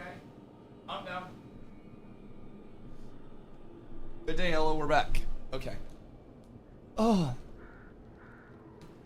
Chat, sub goal for Power Wash Sim? I'm just saying. Power Wash Sim days would go fucking crazy. I think they just dropped a new DLC. W? I'm branching out, boys. We're now becoming a conglomerate of content creation. The content machine has evolved into the content AI. We'll be simultaneously streaming 7 games all at once. Dusty, look at my arms. Are you still naked? I don't want to look at your fucking arms. What's wrong with your arms? Oh. What the? Wait, what? Wait, do that again? What the fuck is going on with those? Are you okay? Brother's got permanent bracers. What the hell? That's scary. Hello, Stregma. Good day, sir. What's that slash command? I have no idea. Wait, Emu, which one is that? Slash haha? Nope, that's laugh. Slash, wait. No. Slash spit.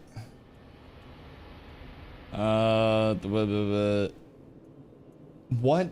Slash taunt? Slash taunt. We got it. We got it. Boys, it's slash taunt. So, what is the play tonight?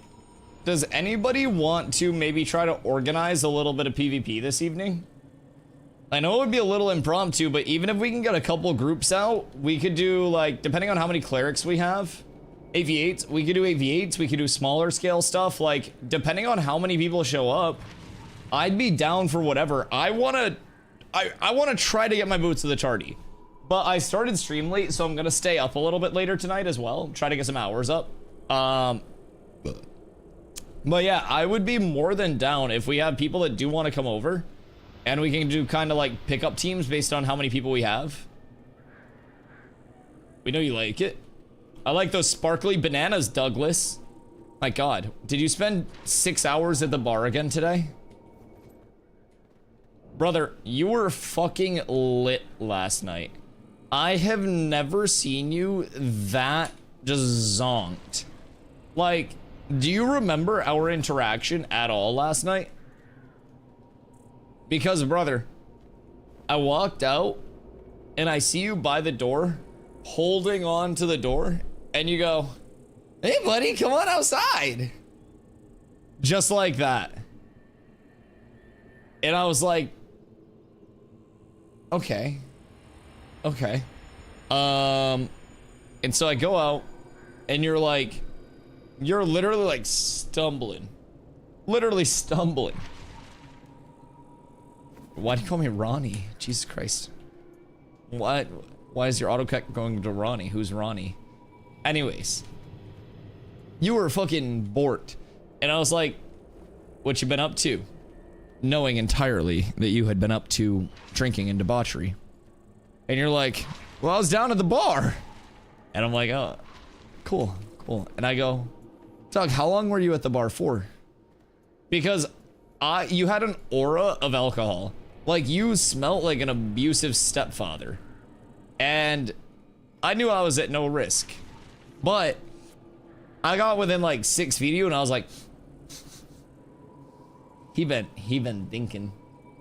He been on it tonight.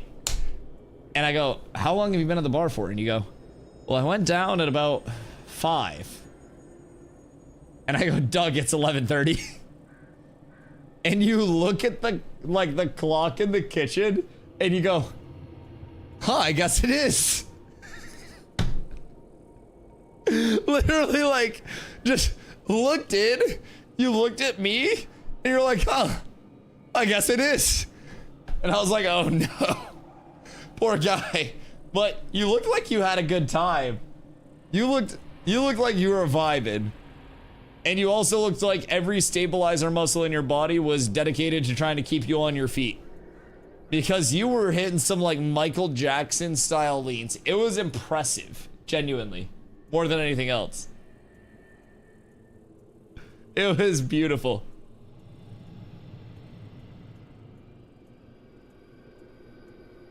See if I can get some polar boys invited, maybe. Do it. Do it. If we can get more people, we can also do like pickup teams. So it'd be BIS. I got invited to disc golf today. I know you had a bet, right? So you were telling me, because you told me that you got invited to disc golf. Is someone yelling outside? Or is that the music?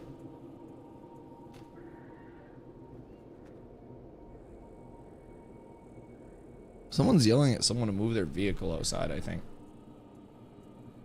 Anyways, I thought that was like the intro to the song. Someone was like fucking yelling outside and shit. So, how did the disc golf go? Because I asked you if you had discs still. And I was like, have you been playing disc golf? And you're like, no, but I have a bag. And you're like, even if I lose, I still win. Because they bet that I wouldn't even show up. I shot even. It's not bad. When was the last time you played disc?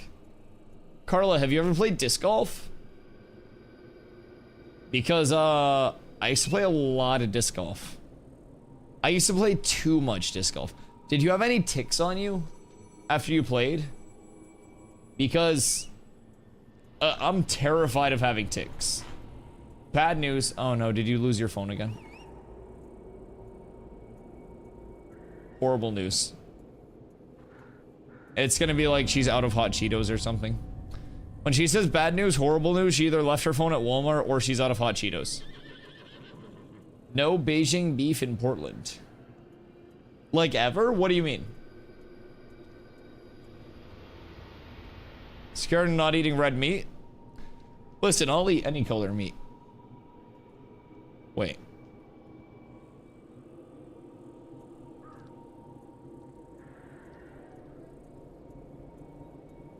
Anyways, I went from the tick.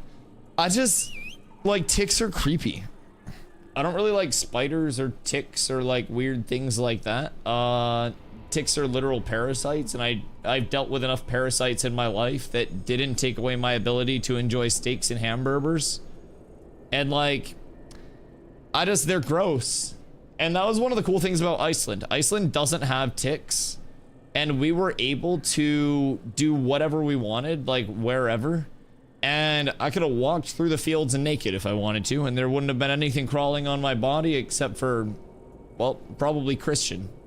Christian was a man in our group. Straight man as well. But we were all over each other. Carla couldn't stop us. She had no say at that point. We're much stronger than she is. She just had to let it happen. But there were no ticks out there, so that was very cool. It was very good. Stop showing full rotations. It just shows me spazzing out. Oh, are you upping the DPI switch? So, I've kind of thought about how ignorant I could be and how much I really want to test Intrepid. Because I have had a thought to charge into the middle of a clump, block, hit a DPI switch, and then just do this. And try to block everything in an AoE if I'm able to spin fast enough. Like, if I can do this and just, like, technically be always in every direction with my shield when stuff's hitting. Because it's a frontal cone that's rotating around. So in theory, if I'm spinning fast enough, the frontal cone would register in every direction simultaneously. So, I've thought about, like, is this the route that we want to go? Do I want to open up this can of worms? And at some point, the answer will absolutely be a staggering yes. I should look like a helicopter to you, but I don't. Speaking of helicopters.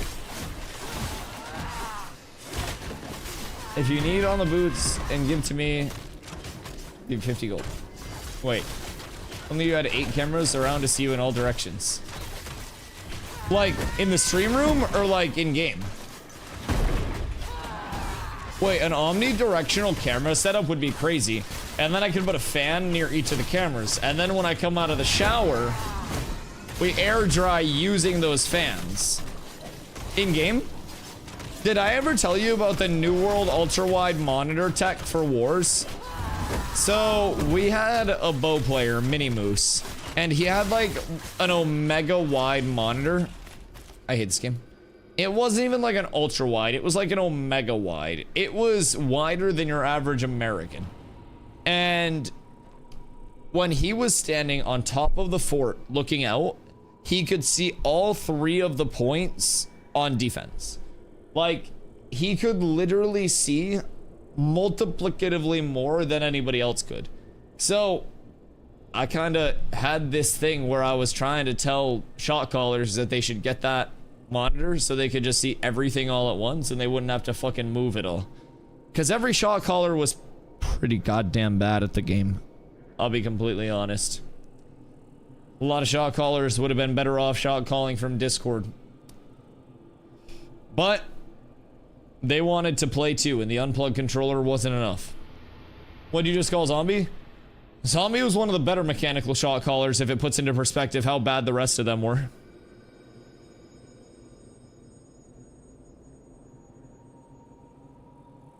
Yep, he was one of the better ones. So,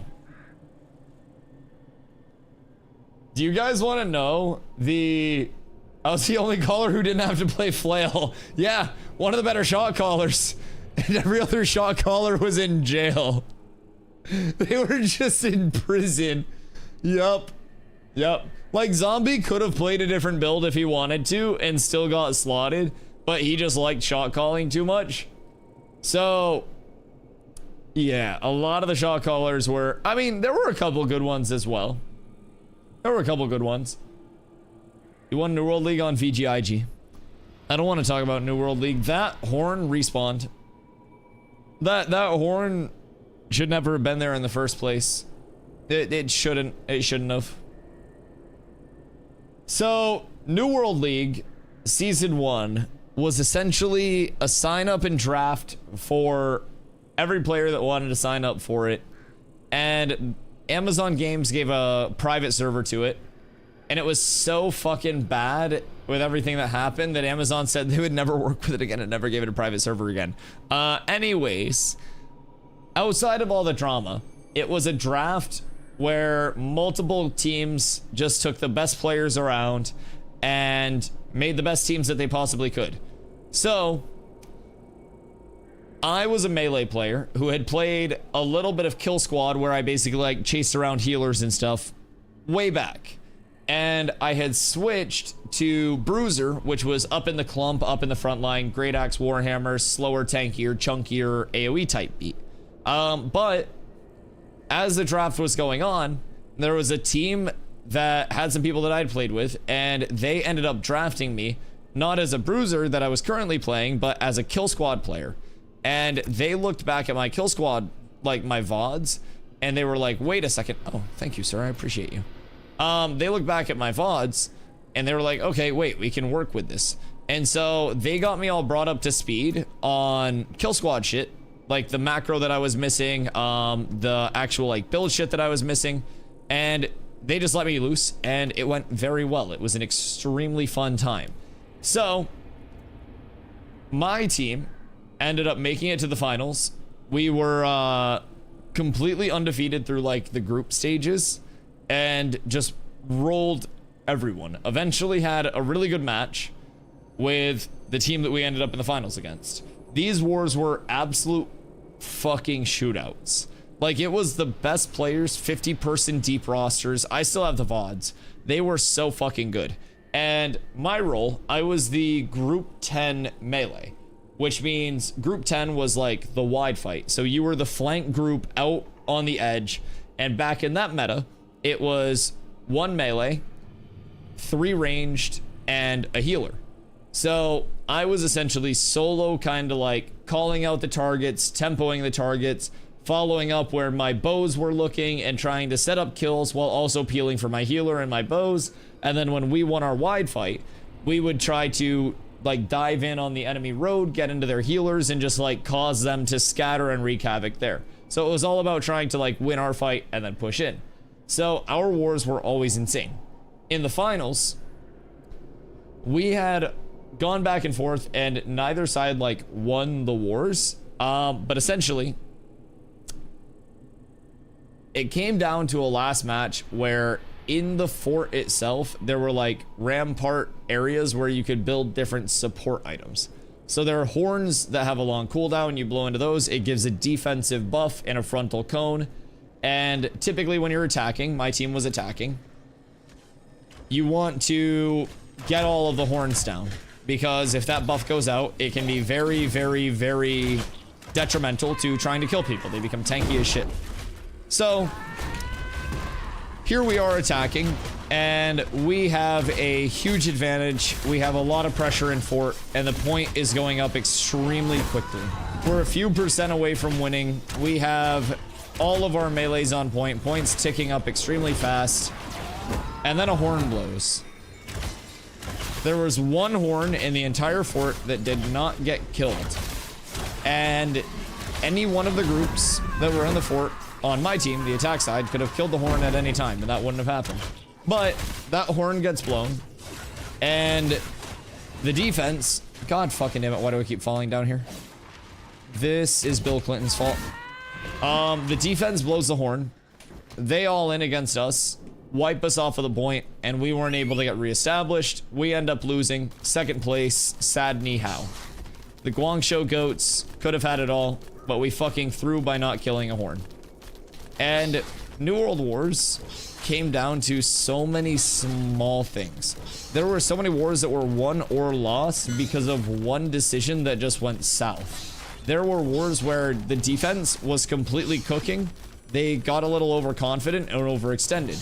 In Wars in New World, your respawn timer was a wave-based timer like Siege's over here, but early on in the wars, it was a quicker respawn, which favored the defense being able to flood back out, hold the points. And then later in the wars, it was a longer respawn timer, up to a 1-minute respawn timer over the course of the 30-minute war.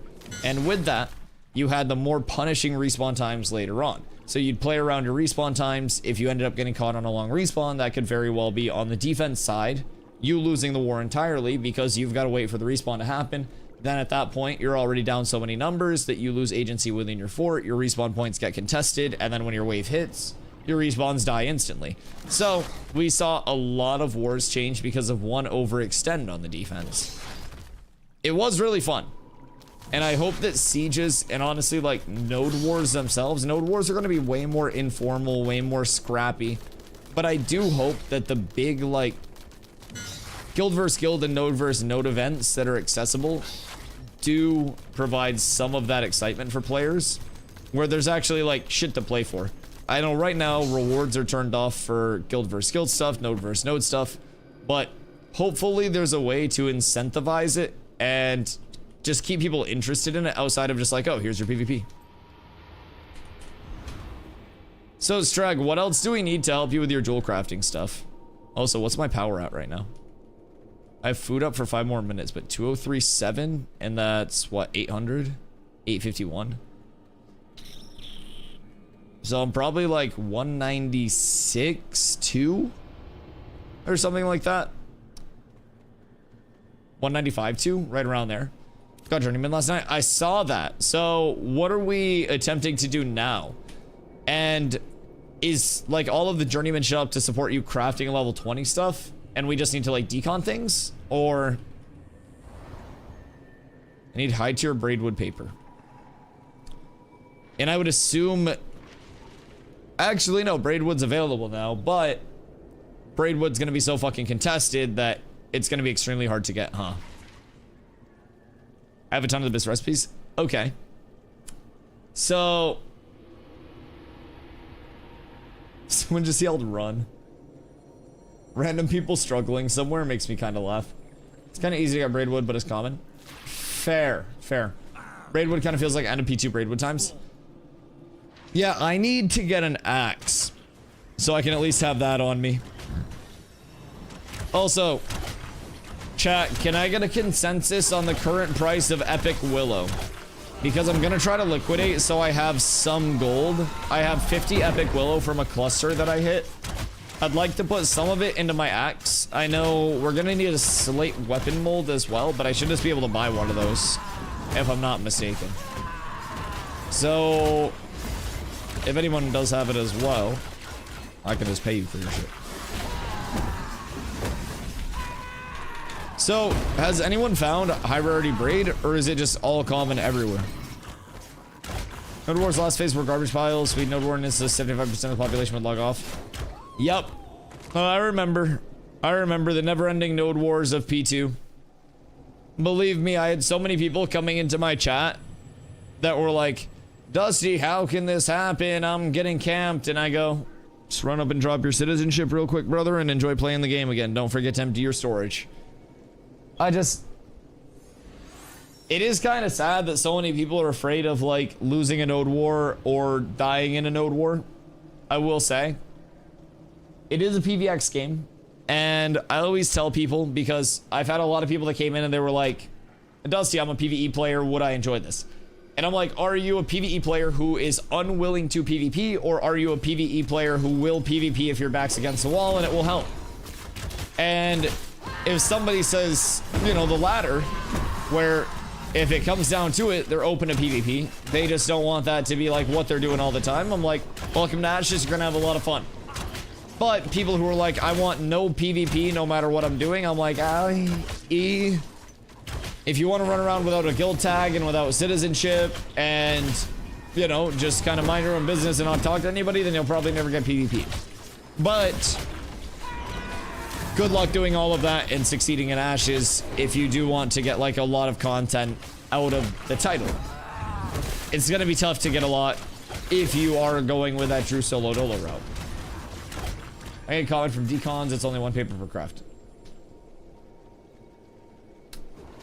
So, what rarity are you looking for? I mean, I'm assuming the highest rarity possible. Are there any high tier jewelry crafts that we do not need braidwood paper for? Or is it pretty much everything? Because, like, some loomies would kind of go crazy. I won't lie. Also, who in this group needs shit? I have beetle plate helm. I have a bear hide belt. It's 140 HP. I have an ancient Dunzin bow. I have a steel mace. Another steel mace. I have a steel spell sword, the one-hander. Oh, and my obsidian ring. You still have your pink birds? Yeah, forever with me in spirit. It's like 90% of them. So what could we craft to get around that requirement? And what would be the ulterior thing? Or like the alternative thing? One time I camped Winstead Ember one time for 8 hours. This would be crashing out around hour 7. I had so many people that were just like, wow, I'm being camped and people are on top of buildings, and I was like, yep, thank your node leadership for that. Steel Bloom Farm for the jewelry drops is working out. Oh, and just deconning? Interesting. So, does that give you green jewelry drop, green braidwood paper, blue jewelry drop, blue braidwood paper? And what's the, like, big impactful material that we're looking for? I guess I could just codex this and stop being a lazy piece of shit. Ashes codex. Lumidon Ring. Alright. Lumidon earring in epic. 13 polished Lumidon, 1 rubidium ingot, 1 weird stone sand, and 1 braidwood paper. That makes sense. If we go into crafting calculator, Stragma, what's your quality? Tier goes down, so uncommon goes to common. Oh, okay, I see your problem now. That makes a whole lot of sense. Surely you're like 300? Oh, fuck. What if you were 400? Uncommon? I mean, that would be I don't know what your quality rating is, but barring quality rating, this could be your most efficient way to get heroics out. Difference between green and heroic would be 60 power rating, 7 strength, 8 dex, and then the crit chance, crit power. But we have rare braidwood, word, and epic riv.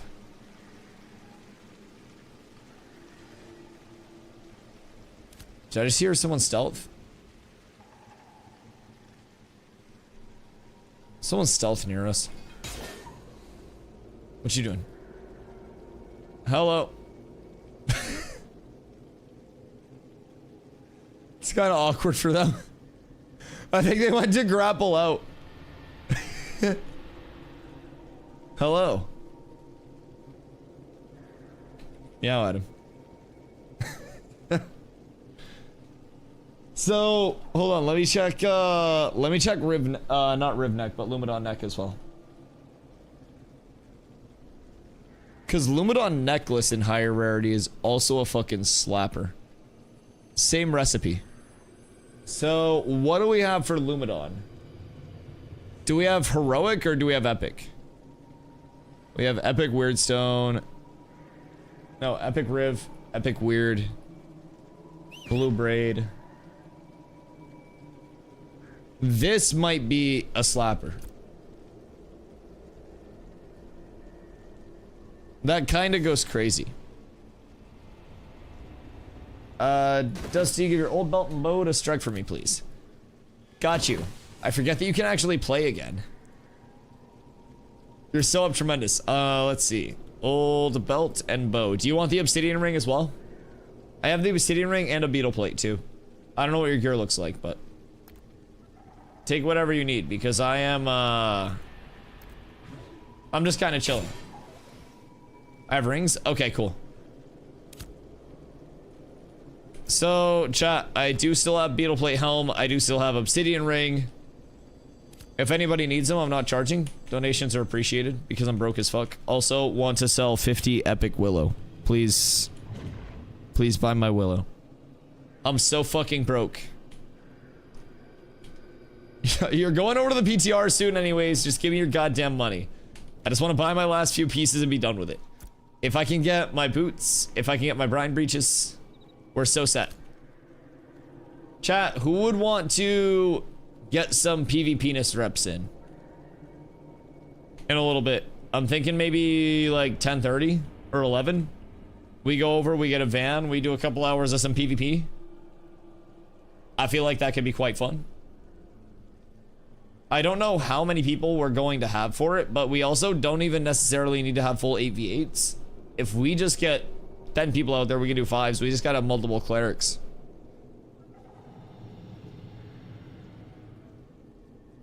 Okay. We've actually stuck with the K-pop longer than I thought we would have. It's been slapping. Hold on. I want to go into here and then here. I just need to get back to the vibes. I just need to get back to the vibes. The K-pop is also the vibes. Do we do a vote? Wait a second. What if there's a K-pop sub-goal? K-pop sub-goal would have Carla considering. She'd be almost there. Cypher, how are you doing, my friend? I appreciate you coming through. I think we tab target. It only picks the target. What, the max range of like tab target acquisition? I just grabbed a tab from back here. I don't know if it says it or if there's like a setting for it. They do have a lot of target settings. Let's see.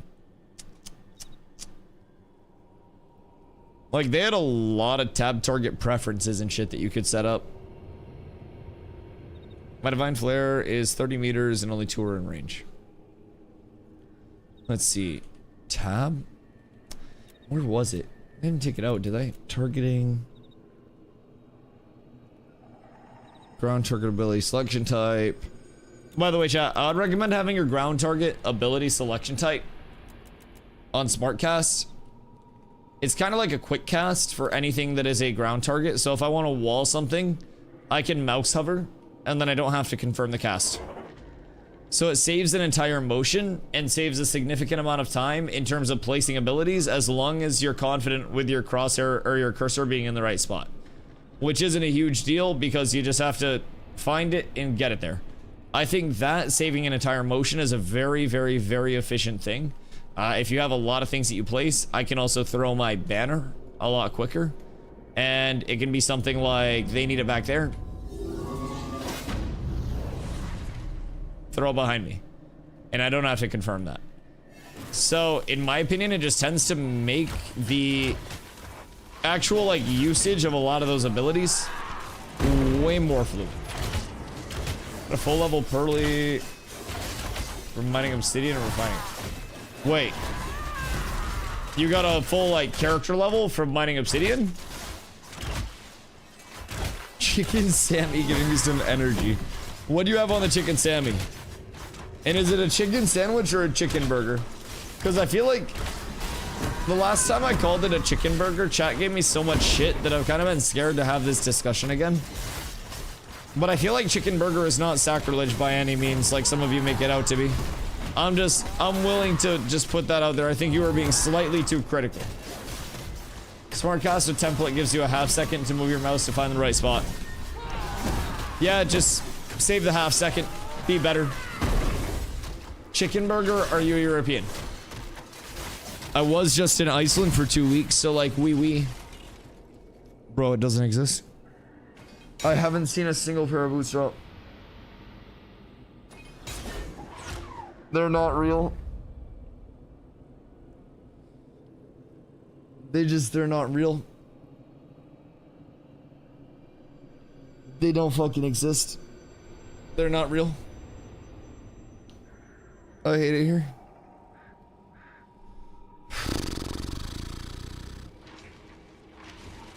New World wouldn't do this to me. If it's a chicken breast and a burger bun, I feel like it's a chicken burger. I feel like that's pretty straightforward.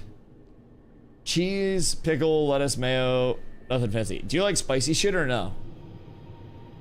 Because I'm big spicy enjoyer on regular bread. Okay, yeah, so if it's on regular bread, it's a sandwich. If it's on burger buns, it's a chicken burger, right? I don't think I'm crazy for that. A chicken patty is a chicken burger. Yes, exactly. Is that like minced chicken meat in a patty form? Yeah, that's like the frozen chicken patties, or say you have like a chicken breast that you've breaded and fried. You put that in between two burger buns. It's chicken in between two burger buns. It's a chicken burger. Like if I were to go take a chicken titty, hammer it out, tenderize the fuck out of it, and then I were to bread it, fry it to a delicious golden brown, slap some, I don't know, fucking chipotle mayo down on a bun, maybe a little peppy jack cheese, maybe some spicy pickles, another burger bun. Chicken burger. I don't think that's a chicken sandwich. And a lot of people have tried to push me on the fact that that is a chicken sandwich and not a chicken burger. And I think a chicken sandwich, pickled jalapenos. You've lost it? Brother, I never fucking had it in the first place. How could I lose it? You can't tell me I'm insane if I've never claimed to be sane. Like, there's no insanity if we're already recognizing it. Then it's just normal. It's fine. I'm fucking drooling on myself right now. I just drooled. I normally add some sriracha in with the mayo, but I ran out and I'm too tired to go to the store. I have a quarrel. I've got grievances and you're gonna hear that shit. You're a captive audience. What the fuck else are you gonna watch? TGFT already ended for the night. You're trapped here. Just got a hair in my mouth. Maybe I'm not supposed to do this. Hot take, you're right, and when you're right, you're right. Listen, when I'm right, I'm very right. I tend to not try to yap about things that I'm not, like, confident that I actually know what I'm yapping about. And I won't lie. That leads me to being very confidently correct in a few things. And it's a nice, like, small cycle to go through. Sorry, my sweatpants are really tight, but I fucked up, like, loosening the knot, so it looked like I was jerking off for a sec. That's later in the stream. Anyways. I have a quarrel about modern sriracha. I feel like ever since the, like, handshake contract ended and they started sourcing other peppers and cheating on their pepper supplier, sriracha is too sweet now. If you're getting the Hoi Fong sriracha, I don't know if I said that wrong or if that was incredibly racist. Either way, if you're getting that sriracha brand, I feel like it is incredibly sweet now. And it's way less on the spicy scale. Not that sriracha was ever spicy, right? In terms of like, oh my god, this is way too hot. But it was definitely significantly less sweet previously than it is now. Sriracha is sweet now. Yes. And so I've been looking for alternative. I don't know why I keep saying fucking ulterior lately. I don't know. I'm like in CSI Miami mode, trying to find ulterior motives. I've been trying to find an alternative sriracha brand because, like, that shit is just kind of ass now. I don't mean to, like, badmouth the brand, but just it's not very good. It's like ketchup with a little slightly different flavor profile. Honestly, it's sweeter than ketchup. I'm willing to go out on a limb and say it's like a sweet ketchup. And I don't really like that. Hot ketchup. It's not even spicy though. Like, old sriracha was spicy ketchup. New sriracha is like sweeter ketchup. It's not even fucking hot. Like, Taco Bell's second hottest sauce is like hotter than sriracha. But it does taste like peppers. Like, maybe some bitch-ass peppers. Do you want glizzies yet? I would fuck up some glizzies. Yeah, I mean, and throw whatever you want on those hoes. I'll take them however you want to give them. Sub goal for spicy glizzies. Taco Bell needs to step their game up. I have not got Taco Bell in a long time because my sub count's down horrendous and I'm on the border of being homeless right now. I've brought Carla up and I'm emptying her bank accounts this month. And then next month, boys, it's slinging bussy. Either way, I haven't got Taco Bell in a long time. Also, I don't want to get Taco Bell because of my 3 days back to NA. I'm gonna keep it a buck. This is gonna be a little personal. My asshole's been getting punished and Carla hasn't gone near it in about a week. And the last 4 days have been hell. And not even the last 4 days, like the last 3 or however long we've been back to NA. But I swear to God, maybe it's because in Iceland we were eating much better and the fact that I wake up in the middle of the night and go out and eat spoonfuls of ice cream isn't helping me, considering I'm also lactose intolerant. But I've woken up so many times at like fucking 3:30 a.m. and I'm like, oh no, I feel like shit. And then I wake up the next morning and I'm just like, oh, Carla, I feel bad. And she's like, was it what you ate for dinner last night? And I'm like, yeah, dinner. Before bed. Yeah, that was it. Her not realizing that because we found mint chocolate chip Klondike bars and some chocolate truffle ice cream and then a campfire s'mores ice cream, that I've been going absolutely fucking rabid in the middle of the night. Do you have one of those Cutco ice cream scoops? Is that like one of the ice cream scoops where you like scoop it out and then like thumb it? No, I just take a spoon and then I put the entire spoon in my mouth and then I put it back in the ice cream tub and then I eat more of it because I'm a fucking man. Like, the ice cream tub is already a bowl. Why do I need to dirty a bowl when I have a bowl right there? If you're like, Dusty, I don't want to share ice cream with you. You'd let me spit in your mouth, but you won't share ice cream with me. Spoon method, best method. Yummy spit-covered ice cream. You're the last one to talk, ma'am.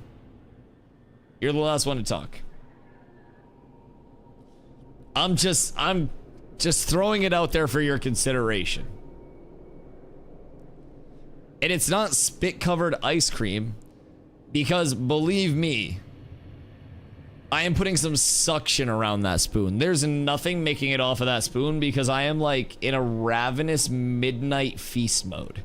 It's like the alpha wolf has come out and I'm howling at the moon, and the moon is a spoonful of chocolate ice cream. And those are some very large spoonfuls. Nothing escapes. That's essentially just, it's a clean spoon every time it goes back into the tub. It's been sanitized, everything. Every time you eat ice cream, it's spit-covered ice cream. That's fair. I mean, I don't see the spit going out, so I don't really care. It's good ice cream. It's really good ice cream. I eat ice cream because the fat in it slows down sugar absorption. So is that, I'm assuming that's good for keeping your blood sugar from spiking?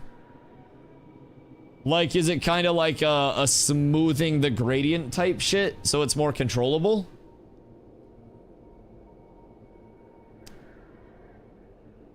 Okay. Okay, I'm learning math right now.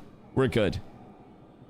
So, does yours just like... I don't have diabetes, so forgive my ignorance. I've never had to learn. I'm not good at math. I'm not very smart. Not good at having diabetes either, apparently. But that one might be a W. So can you go low or high, or do you have like tendencies where you're like, okay, I have to make sure I don't go, you know, past a certain point because you run hot?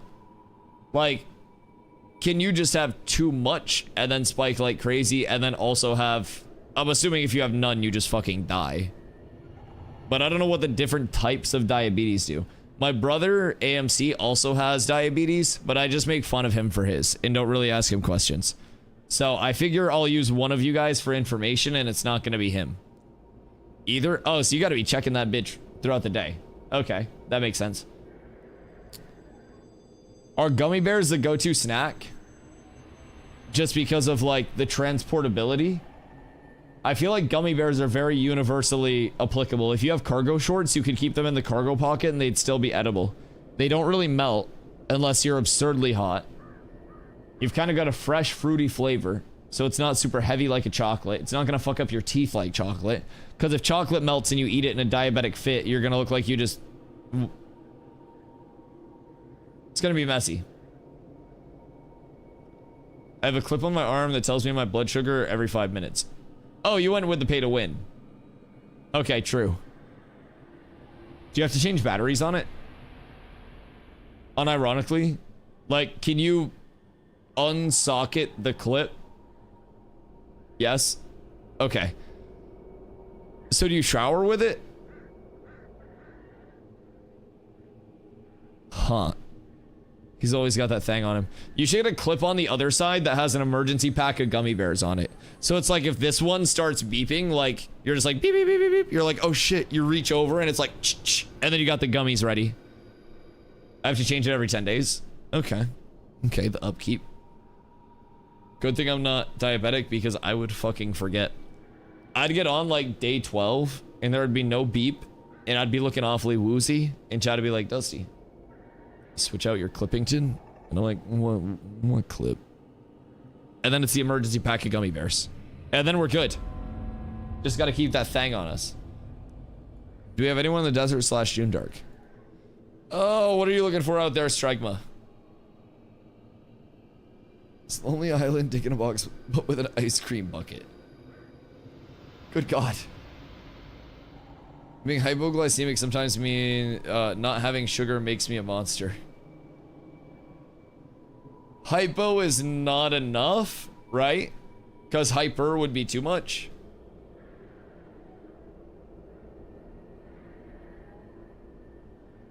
So, what happens if you don't have too much, or don't have enough sugar? Don't you just literally fucking die, like your body can't function?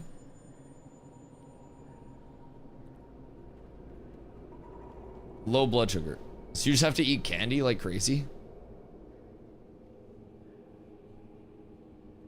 It's not too shabby.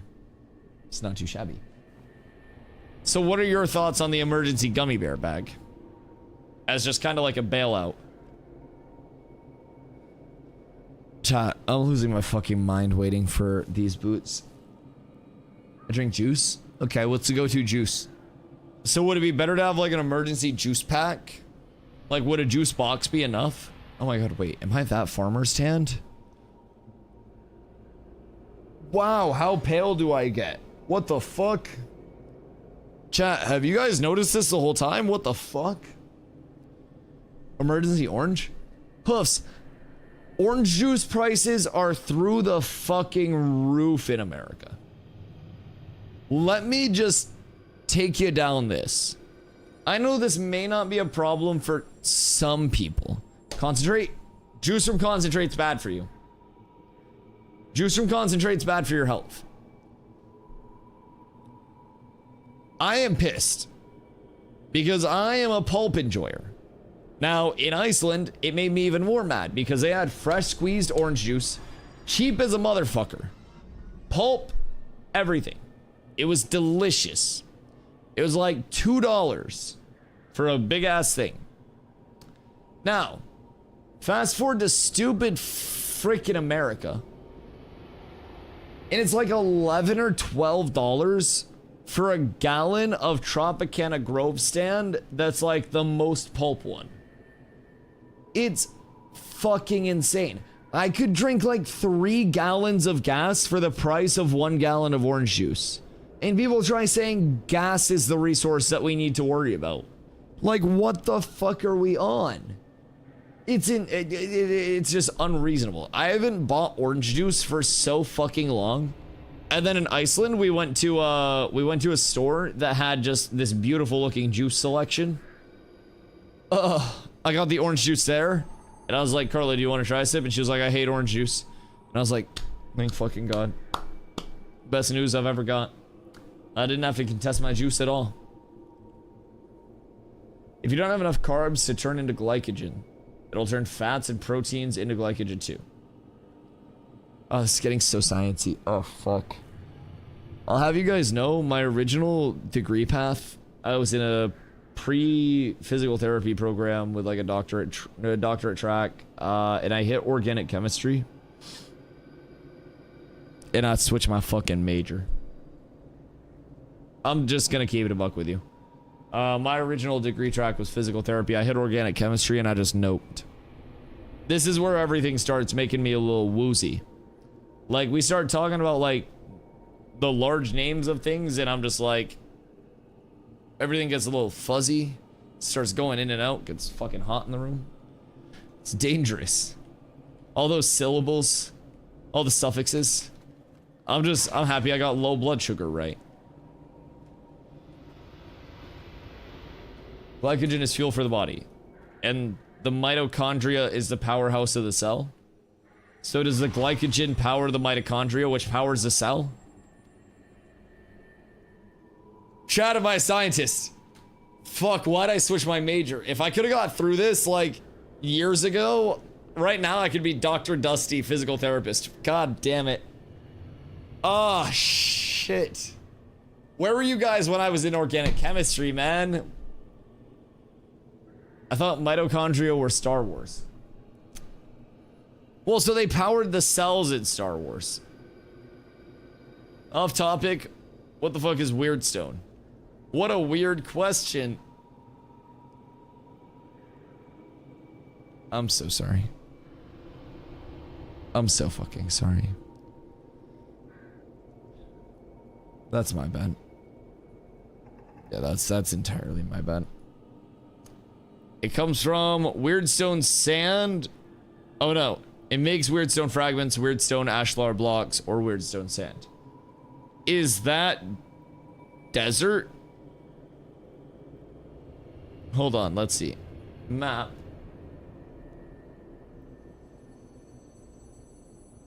And then we go over here. And then hide all. Is there a way? Stones. Weirdstone. Here you go.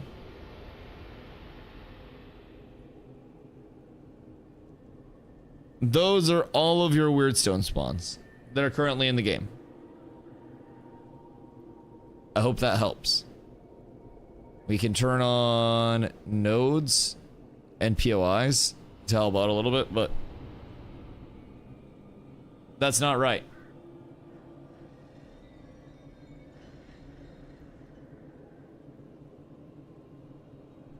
I hate it here. I can't even help. It's time for me to retire. Do any T3 node spawn?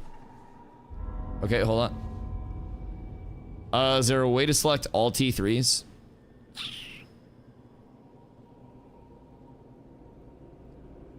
I don't know that there is. Okay, so it's just everywhere? That makes sense. Well, I'm so sorry for having false information. I'm a terrible fucking person. 2 weeks in Iceland and I fucking forgot everything I know. I used to have it all. The knowledge, the power. Never did quite have the money. And I think if we had hit the big three, it would have been too powerful. It would have been like the Infinity Stones all together. So, you know, it's probably for the best.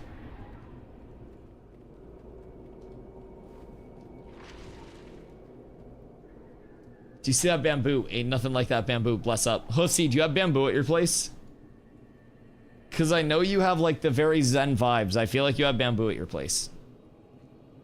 And you're gonna read so far into that exclamation key if you do have bamboo at your place. Because this man is like the zen master. Sometimes when I'm crashing out mentally, I think to myself like, what would visiting Hofsi's house for like 3 days do for my mental health? And I just picture it as having like calming, relaxing music and like spa vibes when you walk in. They're just beautifully maintained plants everywhere. He's like slowly walking around in like a flowing outfit. There's like no rush to get around. It's like a nice slight little breeze filtering through. Birds are chirping but not too loud because they're courteous.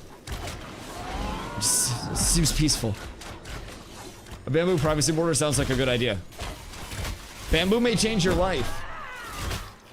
What are the benefits of bamboo in the ecosystem other than attracting pandas? Do you have pandas? I feel like if Hoofs had bamboo, his neighbors would have it killed. The zen feeling doesn't sound too far off, actually. Listen, that's what I try to emulate when I'm on stream. I know.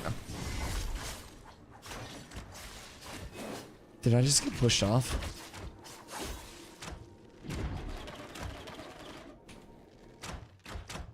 What just happened to me? Did I just get booped? I'm so fucking confused. I don't think that was my dodge. Wait a minute. Wait a minute. But yeah, so recently, since I've got like my bird feeders and my plants and stuff, speaking of which, while I was away, they had a really large heat wave over in Maine, and some of the lawn tanked a lot of direct light and didn't entirely do the best with it. So the good news is, at my parents, we got some very good compost to throw on top and top dress everything. Get a nice like top layer of grass seed in, and brought back some hay. So that'll help protect against the sun, and we have a good time to reseed anyways. Should pop up in a very nice way, because right now we're growing it mostly on like old mulch that was out there, so it didn't have much to root into. So a nice little layer of top dressing will probably be great for it. Who's in different area codes? Hoofsy has 1 or 2 hoes. And sometimes I wonder if I'm one of them. Sometimes.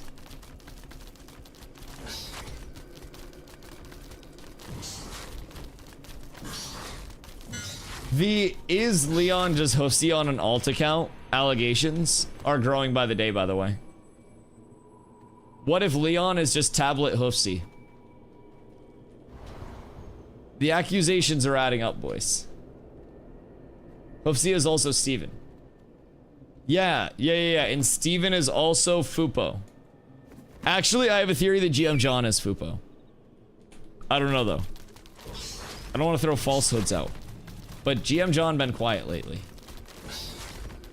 I feel like we haven't seen many appearances. But that damn cat's everywhere. I feel like Fupo's more important than he lets on as well.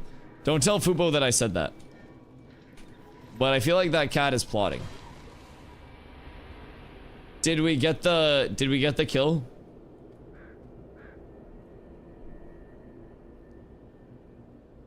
Let me guess, it didn't drop.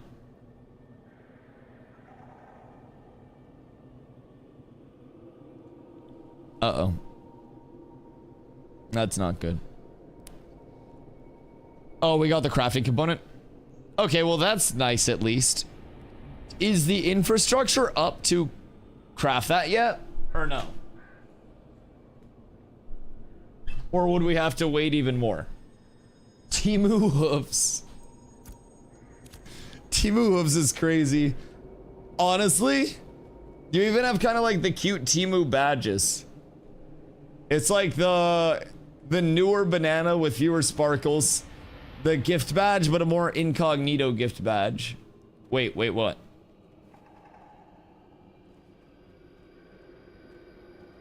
Pretty sure Fupo is a GM in disguise, unconfirmed though. Fupo knows too much about too much. I don't even think Fupo is a GM in disguise. I think Fupo is like... And I don't know if that motherfucking cat's in here or not. But I feel like he's low-key just some ultra-rich, like, playboy millionaire who just does whatever the fuck he wants. Because he has so much, like, random knowledge that he just, like... I'll be talking about something, and he comes in with, like, a knowledge bomb. And I'm like, Fubo, are you Googling this, or is it just, like, off the top? And he's like, mostly off the top. Why? I can Google something if you want me to. And I'm like, what the f... How do you know all this? And dude has so many answers to so many things. The persona's gotta be for something. I'm just putting that out there. I think the cat's more important than he lets on. He knows too much, and we've got to keep an eye on the void. Cause like, it would be so easy for someone like Steven or like GM John to monitor like what's going on in the Discord and stuff. And also just be able to be like, hey, I don't work for Intrepid, go fuck yourselves. And then just be like, hey friend, have a cookie. It'd be such a good delegation of suspicion. Unless we're just suspicious enough. Chat, if I don't stream Ashes tomorrow, you know what happened. There's only 4 people streaming Ashes. Yeah, I mean, most of the content creators that were streaming Ashes, any semblance of regularly, stopped. And are trying to stream other things.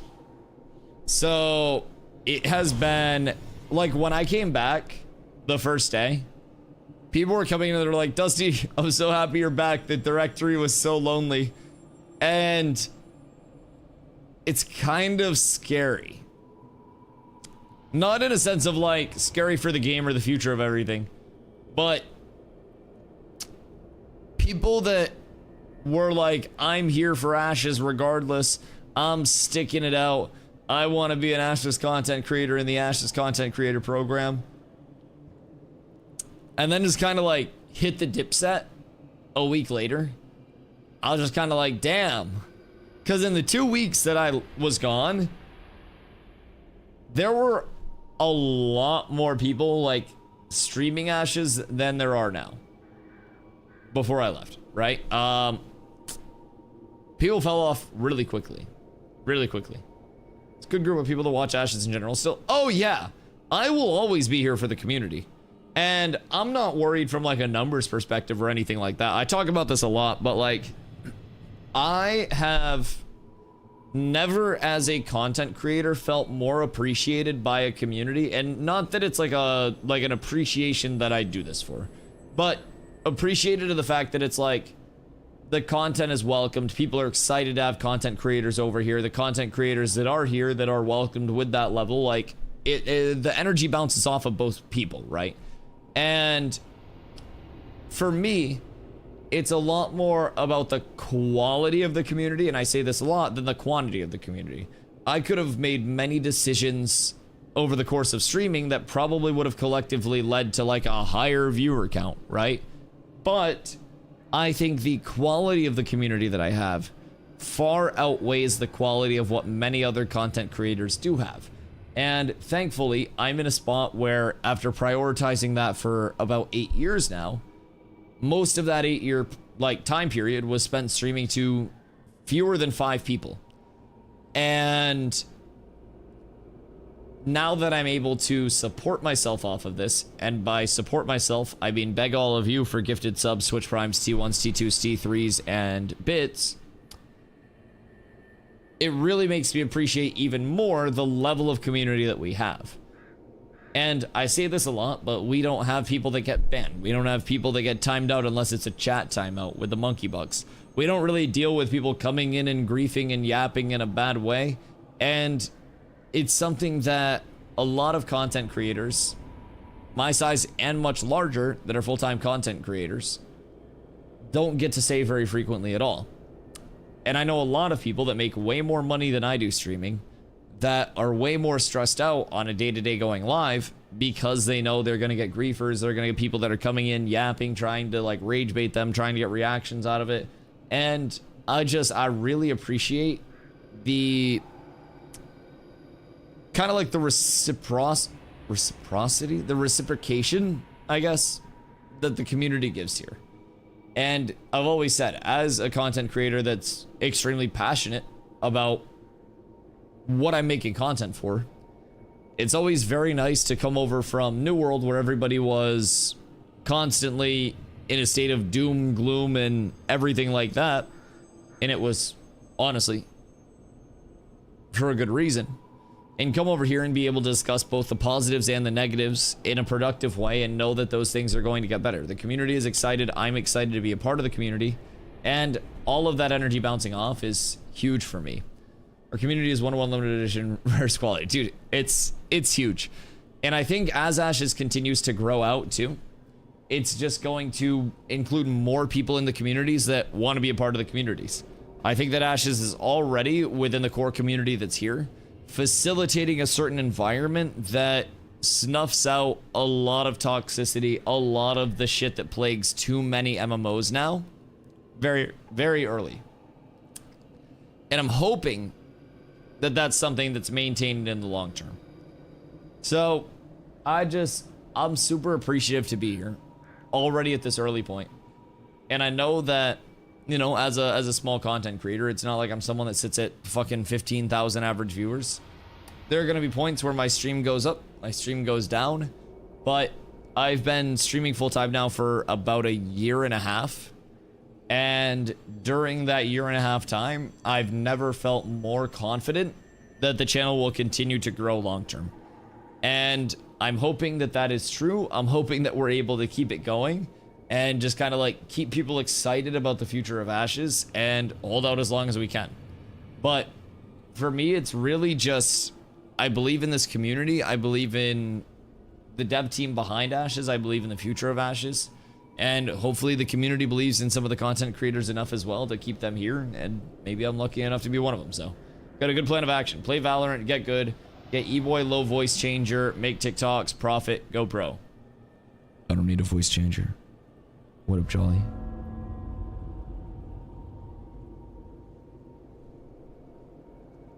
You? The fuck do you mean? Stuck at step 2? Carla's played Valorant with me before, and even with me putting in 0 effort to learning any of the knowledge stuff, I was already nuts. You underestimate how much my raw mechs can carry me. I am fucking nasty when I don't have fucking jingle-jangled keybinds and pull up the wrong shit mid-fight. But that's all sorted. Stuck at step 2? Oh. Carla's, funny enough, Carla's better than most of her friends, from what I've heard. She usually top frags. How many glizzies? I'd fuck up like 2 or 3 glizzies. Personally, I see no problem with like 2 to 3 glizzies. glizzies are for the boys. They're delicious, they're nutritious. Those are some high quality Gwizzlers as well. Better at gaming than all my friends. And it's not just shooters. I don't want to like shit on your friends, but Carla and I were playing like Don't Starve together, and a lot of games that weren't even like, you know, MMOs or shooters or anything like that. And she was like, wait, I've never lived this long. How are we so set up? And she's like, me and my entire group of friends couldn't get this far. And then we're just like two-manning it, completely confidently all set up, vibing like on autopilot. And she's like, what the fuck? And we played other games together where she's like, wait, why is this a completely different experience? And she's shitting on her friends, not me. I'm just saying. But thankfully, she's good at games. You're gonna have a duo Fortnite stream? I feel like if I streamed Fortnite, I would have about 6 viewers. That's my prediction. That's my hard prediction. 5? Well, you're out. God damn it. We're down horrendous. You'll ever finish Split Fiction? No, we actually didn't. Maybe, but I want to see if your butt cheeks at it or not. If I'm butt cheeks at Fort, I'm nice as fuck at Fortnite. I mean, actually, I used to be nice. Now I'm an old man. I hurt my shoulder throwing a rock in Iceland.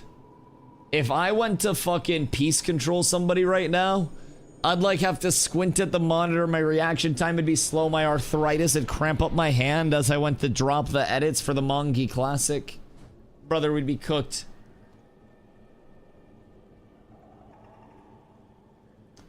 Yo, what up, ours? How you doing, brother? Hope you're having a good night.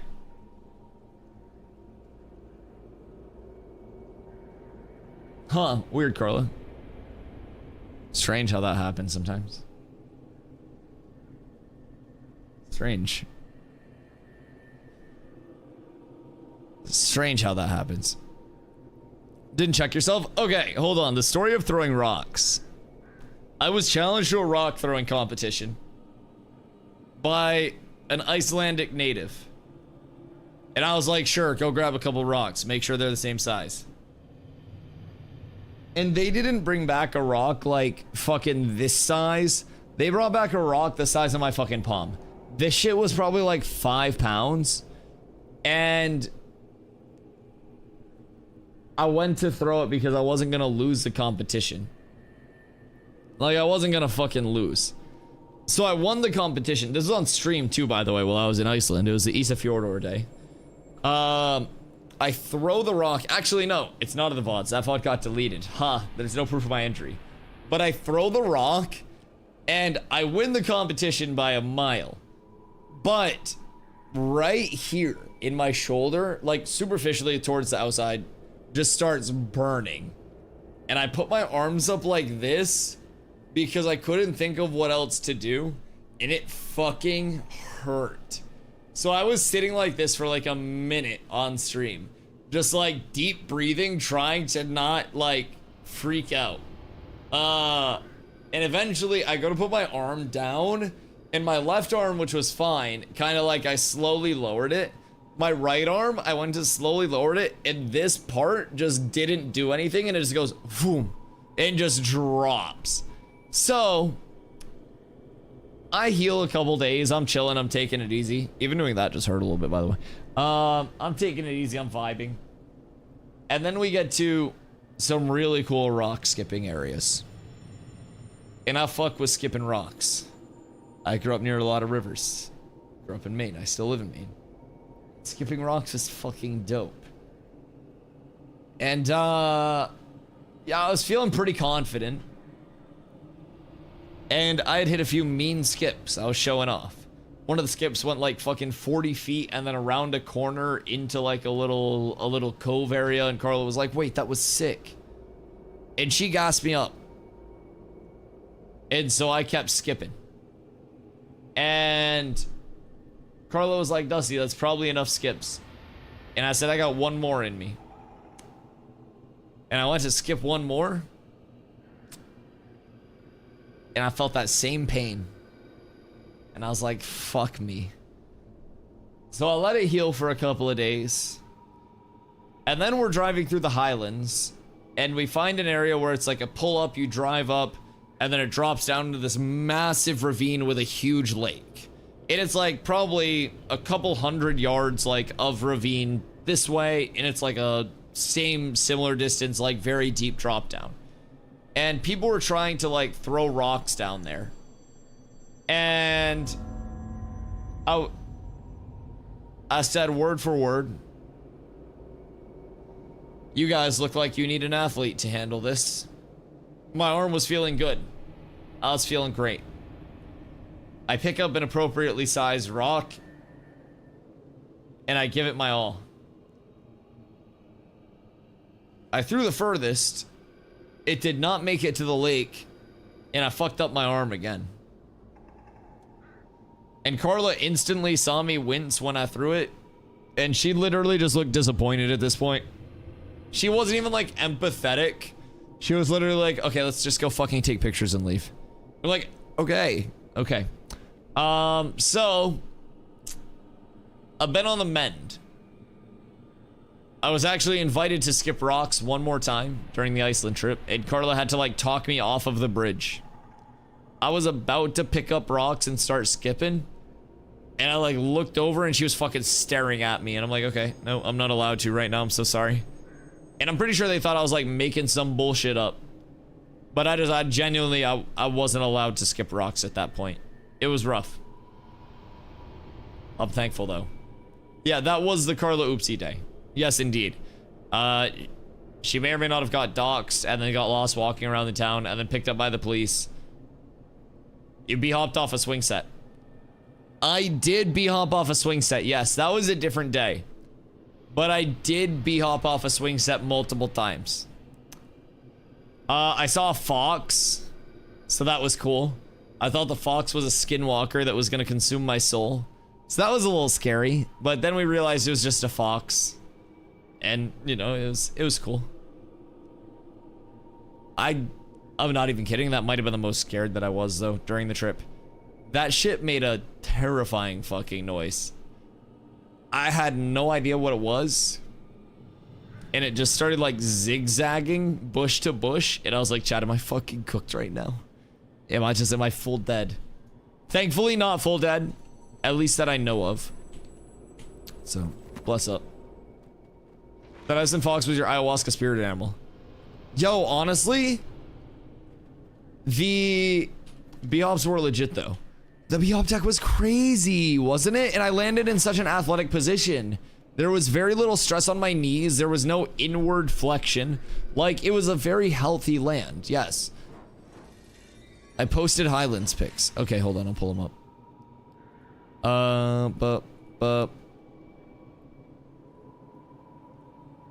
Okay, hold on. I didn't know you were posting these pictures. I thought you were posting pictures of the geography. Not this. Alright, so this is my hand sanitizer, if anyone's curious. So that's cool. It's a beluga whale, I believe, and the hand sanitizer goes in its mouth. So we say Hawk Tua whenever we sanitize people's hands. Carla was telling me to pose for pictures, and I don't really know how to pose for pictures. We went through a lesson. Oh. I did not screen these before we were going through them. I didn't know that made it in the cut. I wasn't quite sure what we were getting into here. But I believe this is a different angle of one of these other pictures. How deep does it go? Oh, okay, that's a cool one. That's a cool one. Let's pose there. Honestly, that one should have been a sub goal. So this was like an album covery type feel.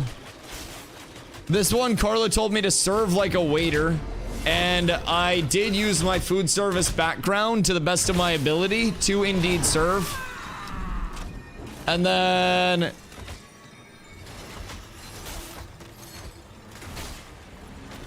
The monitor's up.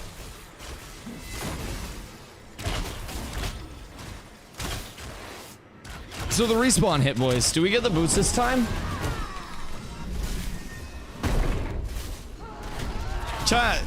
1 in chat if you think we get the boots. 2 in chat if you think we don't get the boots. Nobody talk about the pictures. Nobody bring them up. Nobody needs to say anything. 3 for strike boots. I swear to God, I will take those boots off your dead body. I would rather not get the boots than watch the boots go to one of you. He fell. He fell. He's ineligible for loot. He's out of the arena. He's down for the count, boys. Oh no, he can't get back up. Wow, that's crazy. Holy cannoli. Oh no. If only he wasn't throwing.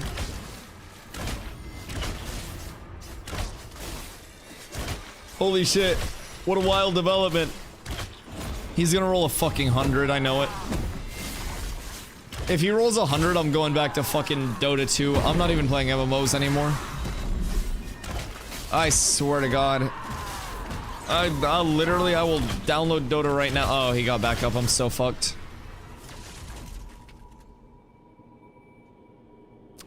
Man, I really fucking hate this drop.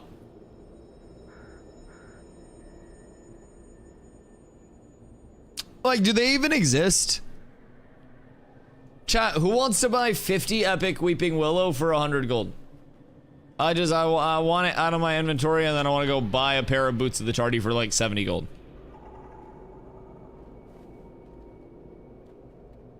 My sadness is immense. I started seeing Christian before, was on another stream at a TwitchCon. I don't think he's ever been to TwitchCon or anything. That was my first time interacting with him. Because it's one of Carla's friends. He doesn't like stream or anything on his side. But he does have a very e-boy moggy look. Remember when I tried to sell you a pair back in the day and you said no? Yeah, you still got those by chance? Just out of curiosity. So who's buying first drinks at TwitchCon? You didn't use anybody's referral code, so you. Good question. Very courteous of you to ask, Streg. As the first official referral code user of Streg, man, it's good to help support the community. Also, make sure you keep all your receipts. Those are tax deductions. Now that you're a streamer, you just have to throw up streams while you're out there. Or say it's for like marketing or some shit. I'm gonna stream while I'm out there. But I know people that used all their receipts for tax deductions and they didn't even stream. Thus, I'm being told that Iron Hoop earrings are BIS on Cleric. Hold on, let me check the codex. Oh.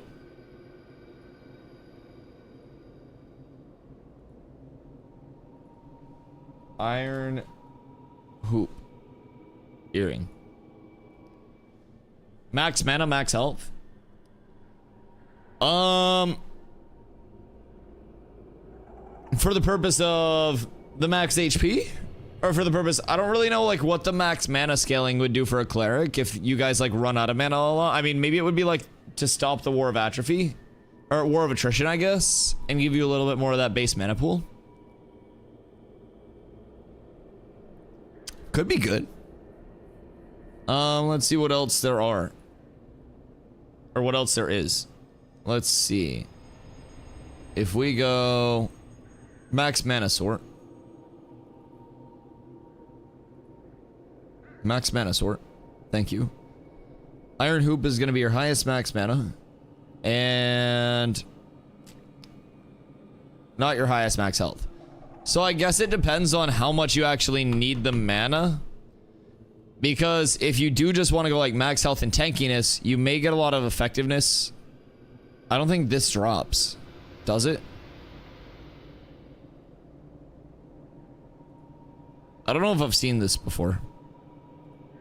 That's a banger if it's in the game, but I don't think that's in the game. I just had a little bit of a conniption fit for a second, but 300 mana is like 5 more spellcasts of normalish spells or like 1 to 2 more big spells. And do you think like with support on top of that that would be worth? So if you have like, I don't know, Saga coming in or anything like that from the Bard sustain, I could definitely see it being viable because a lot of fights end when people run out of mana and like run out of the resources. That's definitely a common thing when people are counter initiating and like backing up. I think I need the rest of my gear pretty BIS. Switch. What are you using right now? Are you using more of a like spell power role right now? Because I don't necessarily know where all of the cleric like attempted breakpoints are and stuff. I think it depends on the rest of your gear. Yeah, I feel like just maintaining spell power and everything is the best bet, but the most recent fight night, I was running the PvE Mana Saga, and I was running quite nicely. Interesting. My earrings are trash, Steel Bloom. I just got lazy and didn't want to keep farming. That's fair. So anything at this point will probably be an upgrade over that, right? That's... yeah, that's pretty reasonable.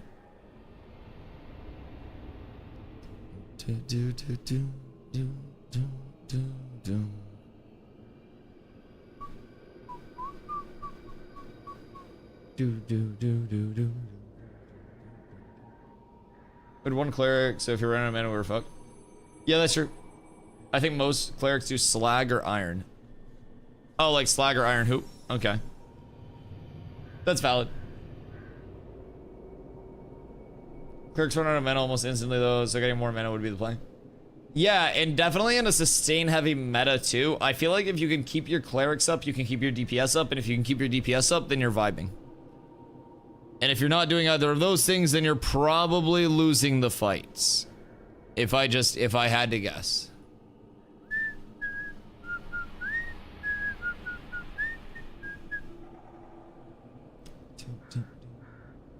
I do want to run more 8s soon though.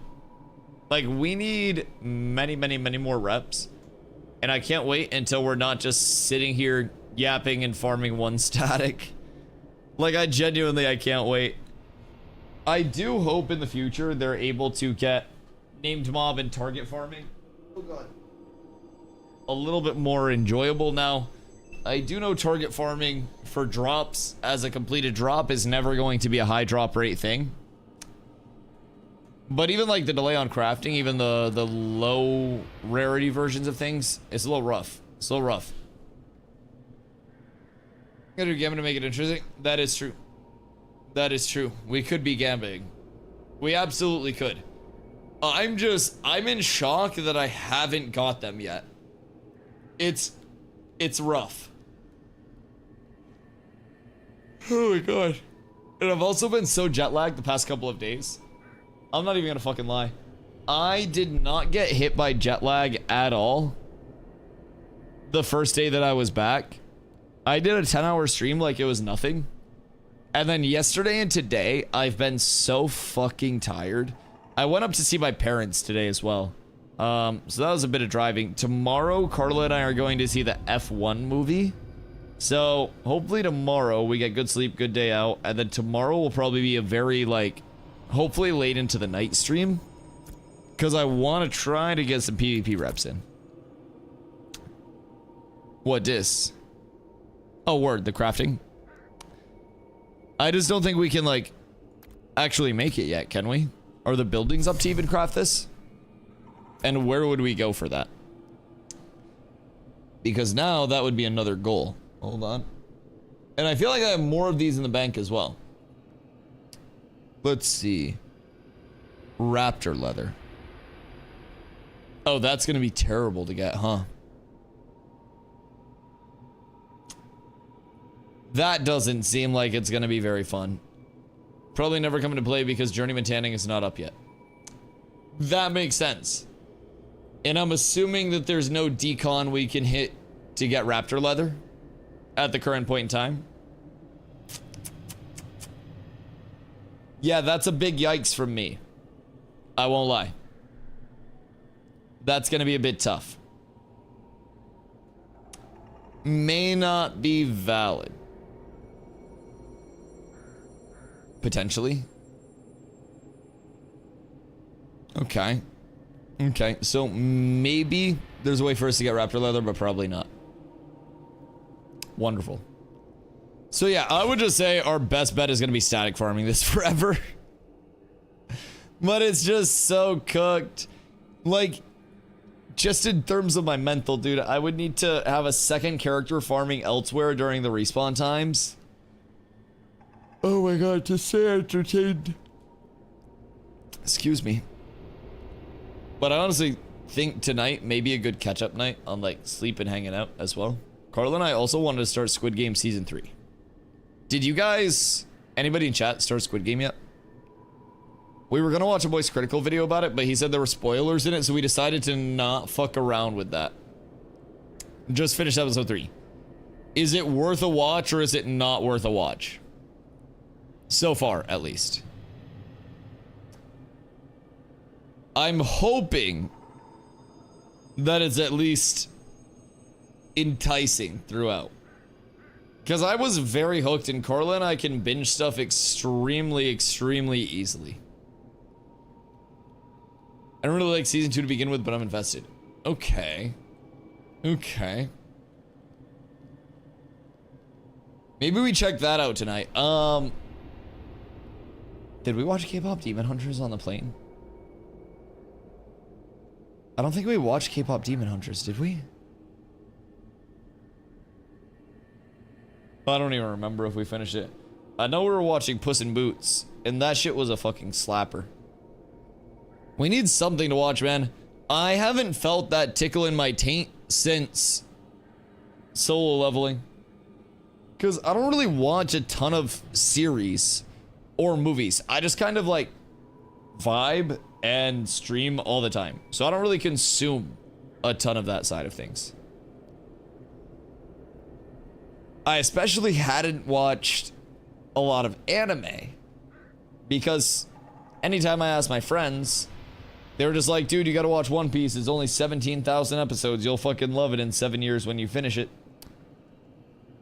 And that was not the answer to get me into anime.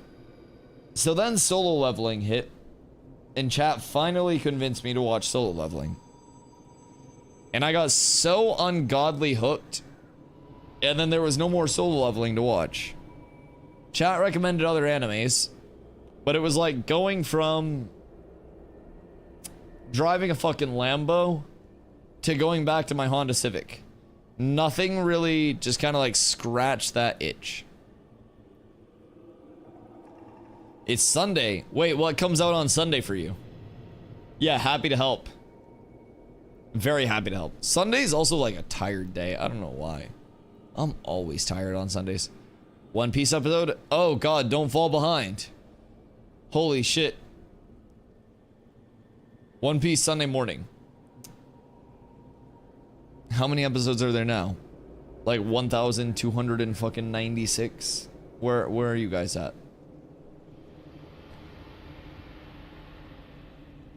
At this point, what percentage of episodes are banger episodes and what percentage are just fillers? Doesn't matter, it's still less time spent than you spent on Tardy. Bruh! That's valid, but that's fucking mean, man. I'm just out here trying to put on for my city. Just trying to do what I can for the boys. Trying to get myself up to 200 power. Look at me, I'm 196.1. If I get these, we're up 1134. There's no way it's still dropping valid, meaningful content at that point, right? Surely, I guess it is. I guess it is. But like, bruh. So they're still going down new arcs.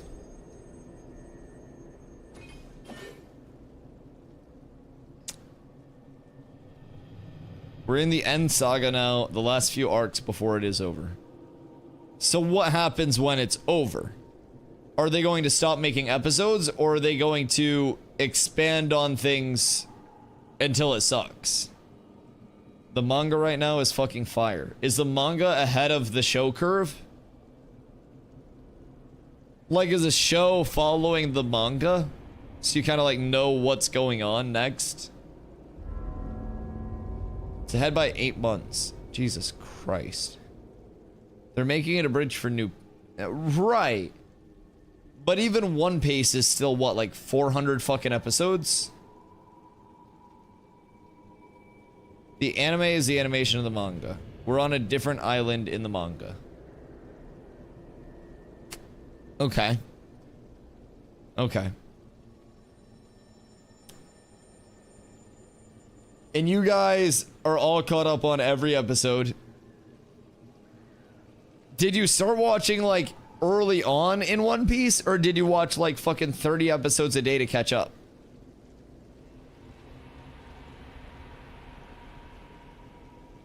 And do you think that if someone were to get into it right now...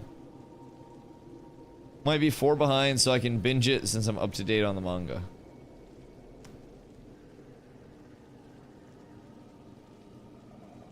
So have you read the entire manga and watched the entire show, so you're like double One Piece down?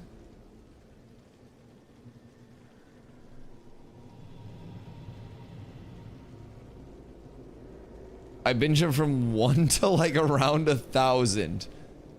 Bruh. Jesus Christ.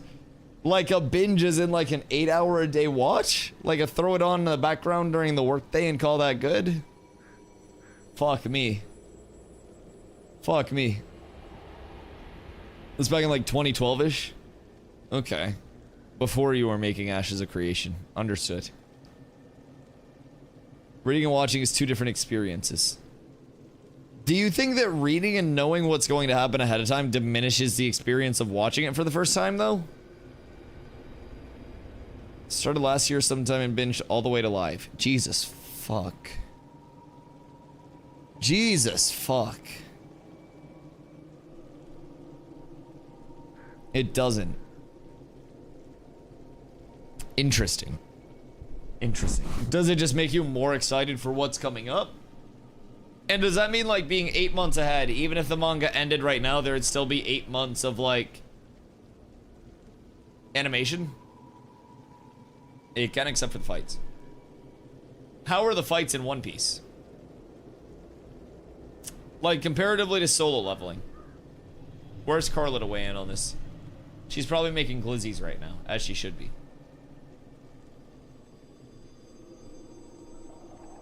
Roof Piece was on solo leveling level. And where are solo leveling fights regarded in terms of like the anime community as a whole looking at them? Because solo leveling was like one of the first that I had ever just like, you know, sat down start to finish and cooked, right? And that shit was fire, in my opinion.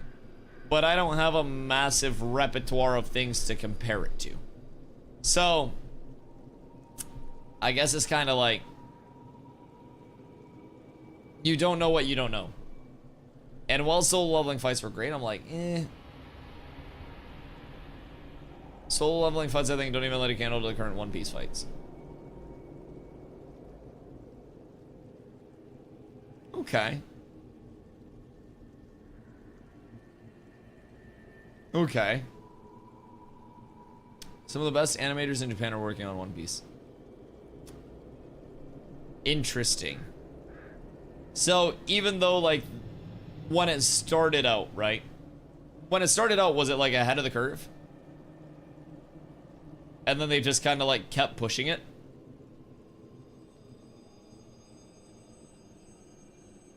UFO table. It was a little childish at first. Okay. I mean, so like Carla tried to get me to watch Sword Art Online. And SAO was cool, but comparatively the fights were very like dated and aged. And like if I had watched SAO before solo leveling, I would have thought that the SAO fights were cool, and then the solo leveling fights were also cool. But going from solo leveling to SAO, it was like super high quality to kind of like meh, right? And it was kind of a tough sell in that regard. So I was kind of just getting to the point of like, is it... Might not love the animation early on. Yeah, so it looks more dated early on. I mean, that makes sense though. UFO Table does Fate series in Demon Slayer. This came out in 1999. Bruh. Wait, for fucking real? Should have gone Demon Slayer. Are Demon Slayer fights above solo leveling fights? There he is. For Fate, Demon Slayer you would like. We're doing a remake of One Piece? Yeah, but how long is it gonna be? Demon Slayer my chance with leveling. Demon Slayer's good animation. I do fuck with the animation. Demon Slayer's 3 seasons. What is the concept of Demon Slayer? Oh shit. We got the spawn. I feel like that's such a dumb thing, slaying demons. Okay, fair. Fair. I like that. That's a good cook. It checks out, it makes sense.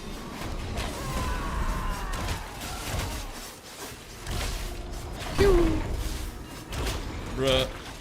This is gonna be the drop, I swear. I swear on everything I have, this is it. It's not gonna drop. I don't know why you're a hater. 63 episodes on Demon Slayer. That's not bad. It's not bad at all, actually. Pew, pew. All right. Surely this is the drop. And then we go watch Squid Game Season 2.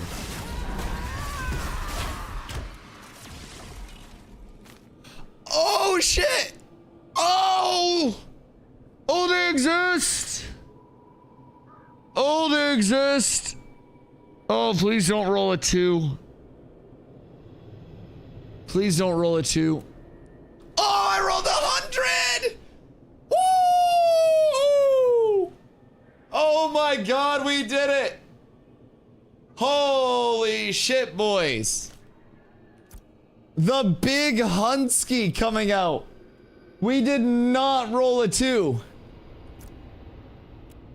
No, I'm 199.5!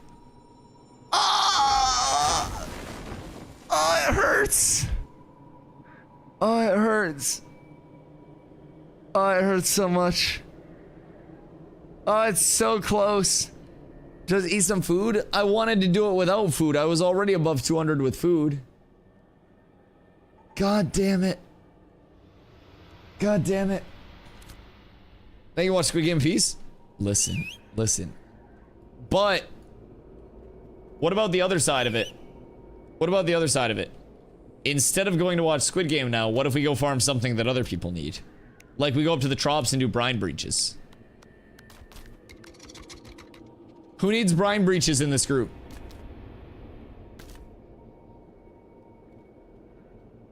What if we do?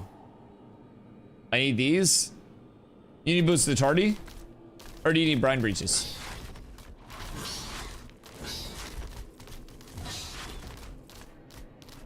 Oh, fuck. It's only fair if you all got it. I don't even know who the fuck else needs it. Charty boots? Okay. How many people need them? Because based on my math, you're going to be here for 17 more days. By the time PTR access hits, you'll have your tardies. Holy shit. I can't believe I rolled 100 on something. I can't fucking believe it. It was because Hoofsy and I synced up with the 2, by the way. I said don't roll a 2, and Hoofsy said you're gonna roll a 2. I did not roll the 2. Fuck me, I can't believe I got him. Okay. Those were like my Moby Dick. Those were tough to acquire. Holy shit. So... does this change anything? It does not. I could always get Iron Shoulders. PTR starts on 7-1. PTR starts on 7-1, accessibility for everybody, but the 24/7 uptime is on July 14th until August 4th. Not even heroic boots, but I still feel like a hero. Are we out of here now? I'll stay for one more kill for the boys. If we can back-to-back it. Mine that zinc. We need... oh, we need zinc? Okay. Excuse me. Pardon me. I've mined a lot of zinc recently that I just kind of like threw away. I think I vendored some zinc the other day, actually. Crazy enough. Does that make you angry? That's 4 orders. Are you gonna come pick it up on your flyer? That'd be super cool of you, Mr. Mayor. Yeah. If I had one... wait, oh, that was a debate. That was copper, not zinc. Orders for what? Cat's Own Squall's End. While I was gone, they were still able to win one. How much do I have? Glint? I have like 3 gold glint on me right now. But I have more than 3 gold glint total. It's just, it's not on me. I don't carry all of it. Are you talking like total in my storages and everything? God, I don't even fucking remember after the trip. I'm probably like broke now. I'd say maybe like 40-ish? Right off the top of my head. Uh-oh. Mining. Okay. So what the heroic doing? It's a lot of caravan juice. Yeah, but like, why would I wanna do caravans when I could just put the glint in my inventory and then run around flagged up like a piñata? That's always something to consider. I feel like that would be a very fun final day of this. I was looking at how much people are paying for hotels for TwitchCon. 600 a night. Yeah, that's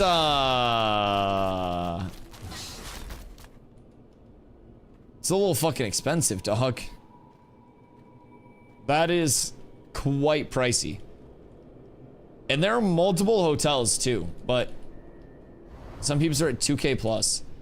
Is that like confirmed what people are paying, or is that just like the actual TwitchCon costs? I'm 2 minutes from the venue.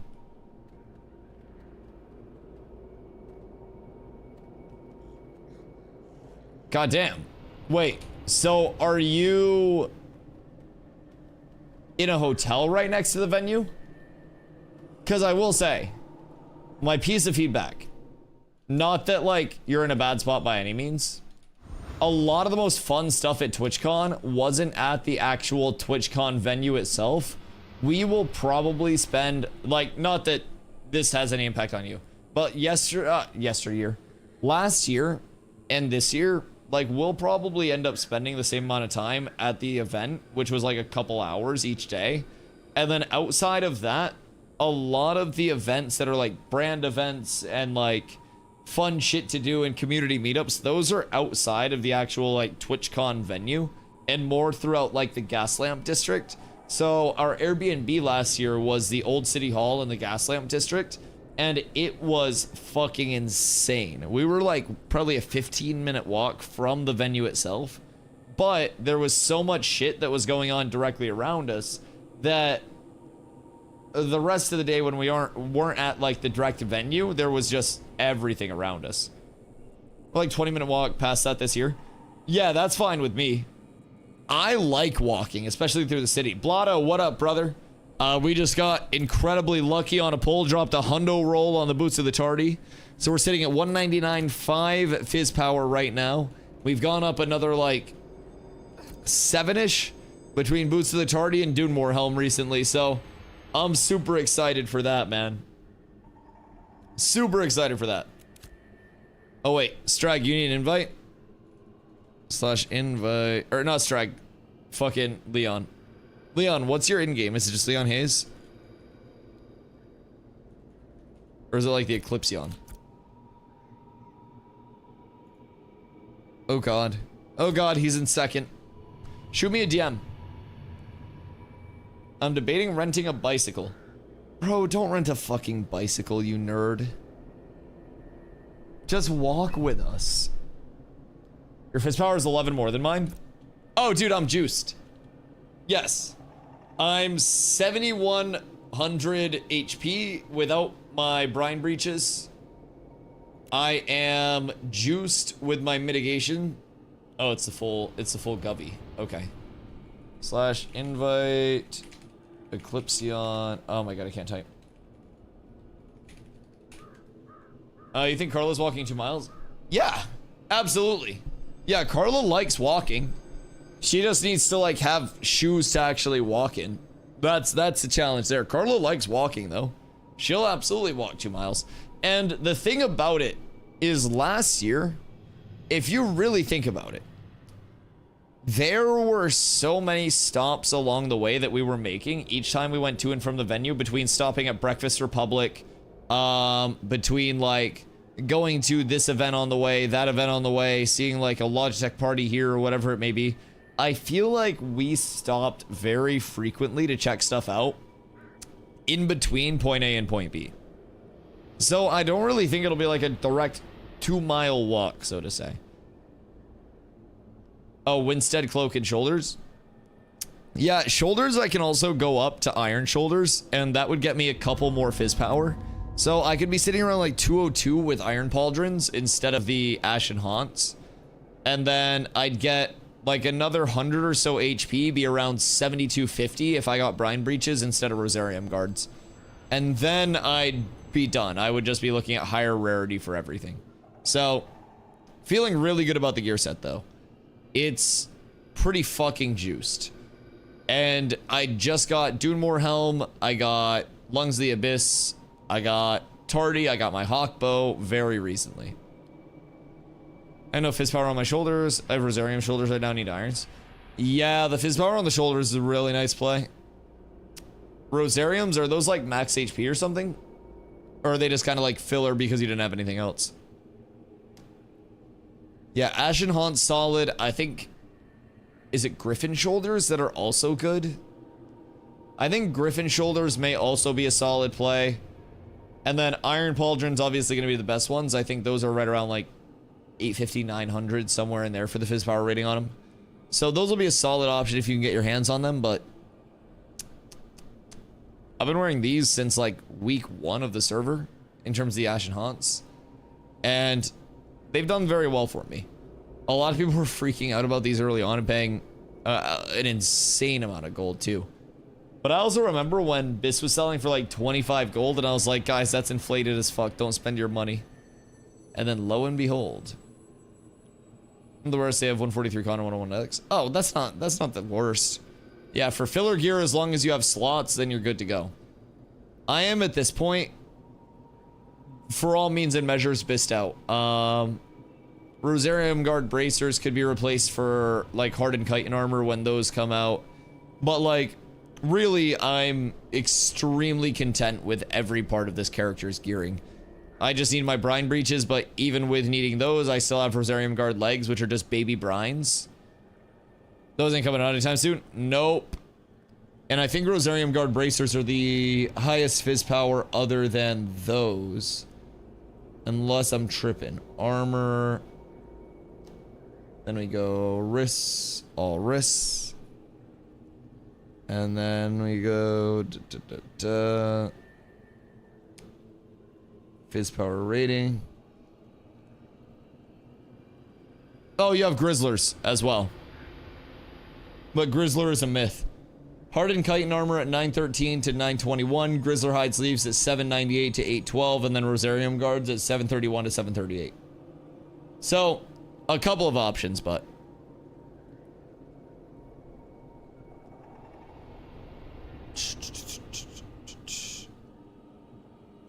Use Uber daily for work, so I have the cheaper rates. 9 minutes will be about 45 a day round trip. 45 a day is crazy on transportation. I say that though, but like, bro, in Iceland, renting a car for 2 weeks was like 4 grand, almost 5 grand, I think. It's fucking insane. Like, car rentals and shit are wild. Oh, how excited are you for Robotaxi? Grizzler's not a myth. No, Grizzler used to be a myth for a while. They finally, like, re-added the spawn, but for the longest time, we were all convinced that Grizzler was actually a myth and it was just a meme. Ends up being 250-ish for the week with a few other rides. Yeah, I guess that's true, because we're only there for a few days. It's like the 3-day pass, a block party, you fly in the day before, leave the day after, so you're not stressing about shit. That is true. That is true. So it's not that bad. Still pretty bad. Was 100% a myth. Yeah, I refuse to acknowledge his existence as well, because if I say his name too many times, Rizzler reels start popping up in my Instagram. And it's not a good thing. I don't look forward to that. Who needs these other pieces? I've got my beetle plate helm, an epic obsidian ring. I've got some bear hide booties if people don't have theirs. Super excited for Robotaxi, but it's only the beginning. So are you telling me I should put up a dono goal to buy more Tesla stonks and then basically Ponzi scheme you guys into buying me Tesla stonks? Sounds nice. Sounds like a good plan. House or Tesla stonks? I can use a helm? Okay, send me a trade. And then his pass here is to somebody else. Is that a juicy treasure map? It is a juicy treasure map that we could do whenever. I just need the excavation kit for it.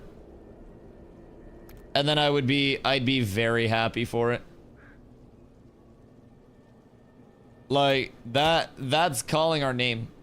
We get some braiding tin or something out of that bad boy. What rarity? Epic.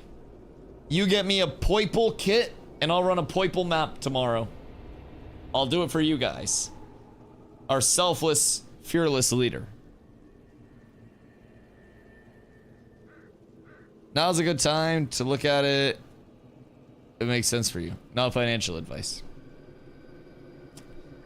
Let me check my portfolio real quick. I'll have you know, I am a proud owner of pre-split Tesla stocks. Yo, Rip City, how you doing, my boy? It's going beautiful. We're helping some people farm up right now. I just got a huge drop myself, like right before you came in the last time we killed this named mob. So we're hanging around. We're getting one more kill on the named mob, seeing if we get it for the other members of the group that still need it. But, all right, so my Tesla position is up total 179.52%. The downside is I only have 3 stonks. So it's not a huge amount of actual, like, realized dollar-y-do gains. I'm not retiring on it. But I have gone up over 170%. But I don't think I'm selling anytime soon.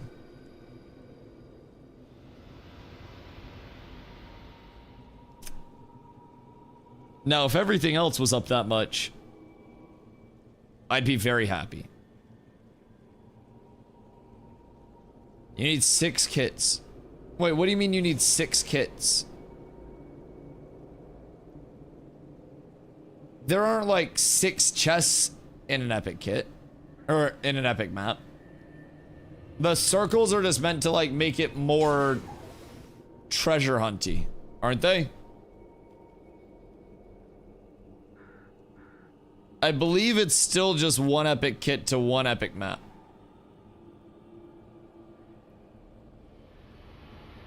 It's just 1 kit, many circles.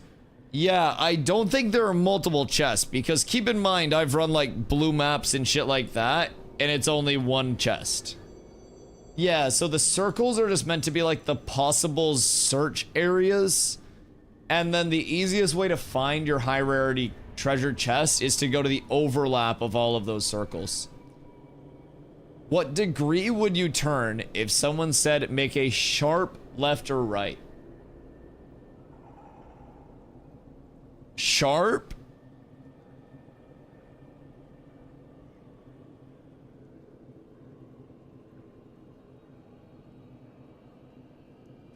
Shit, I'd say probably like 120 on a main road. If you got a sharp corner in Maine, that's like 120.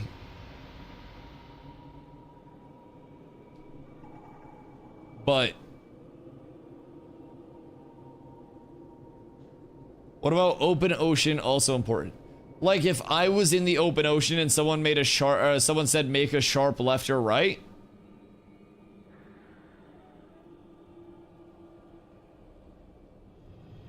Well, I'm not an expert on boat turn radii. Shit, I'd say maybe like 60. I wouldn't want to tip over the boat. Because there's that whole like don't rock the boat saying. But I don't really know like what boats are meant to withstand. Because like New World ships, a sharp is like a fucking 720 no scope. But like, are we talking like an ocean liner? Are we talking a cruise ship? Like...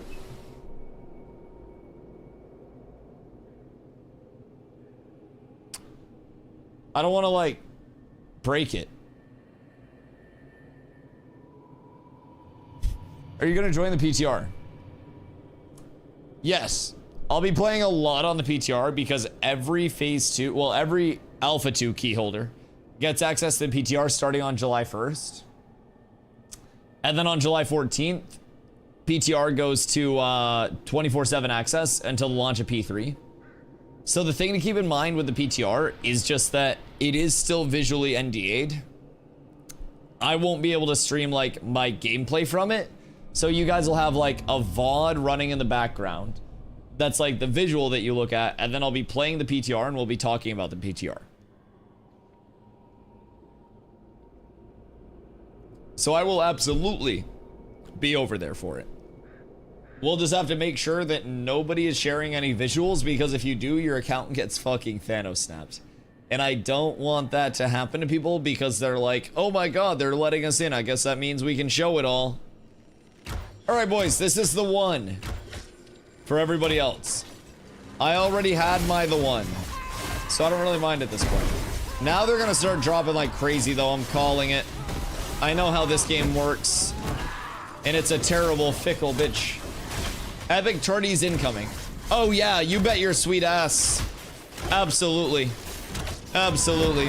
Why would anything else happen? You know? It wouldn't really make sense.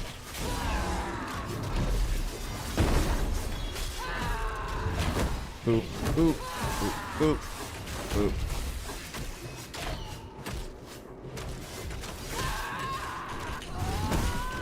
Alright. If it's actually Epic Tardies, I'm gonna be so pissed. I'm gonna roll on them. I'll just hand mine down. Or maybe I'll sell them. One way or the other. I'll benefit. And that's all that matters.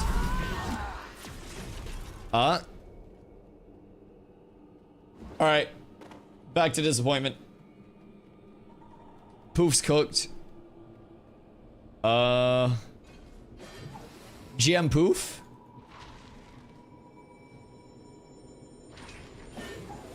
What the hell? Brother, what happened? Oh god. Okay, so at least we acquired our tardies. That's good. We love to see that. Now it's brine breaches on my end of things. And we've also got to level the node. But boys, after that kill, I'm gonna call it for the night. I'm gonna consider my luck good. It's a shorter stream tonight, but I spent a lot of time up at my parents' today. It's Carla's first time being up there, so she got to meet the chickens, hang out with my parents, my grandmother as well. We got some delicious food, got my birthday cake. So, I'm gonna go up and vibe a little bit. She met the friends. She had met my parents before. It was the first time going up to their house, though. Because, like, my parents came down here before we left, and, like, met the same people. But yeah. So it was just her first time up at my parents' house and like visiting up there. So it was cool. And she had my mom's cooking, which was always nice. So boys, I will catch you guys tomorrow. We are going to see the F1 movie. Happy birthday. I appreciate you, dude. We're going to see the F1 movie tomorrow before stream. So I believe stream will probably be at like 4:30, and then we'll go late tomorrow, probably around like 1:30, 2ish, something like that. So plan on some PvP tomorrow. I want to maybe around like 10 EST get some organized 8v8s and shit going if we can, and then try to ball out there. So if you guys want to show up, get some PvP in, then we'll be chilling. Birthday? Yeah, so my birthday was on the 16th, but it was out in Iceland, so we didn't really celebrate much or anything like that. So first time seeing my parents since my birthday and being back. Corliss' first time being up there, so it was a fun day, but definitely very tiring. And the jet lag's been kicking the shit out of me the past 2 days. So day I got back, it wasn't even bad. And then the 2 days since then, I've just been fucking cooked.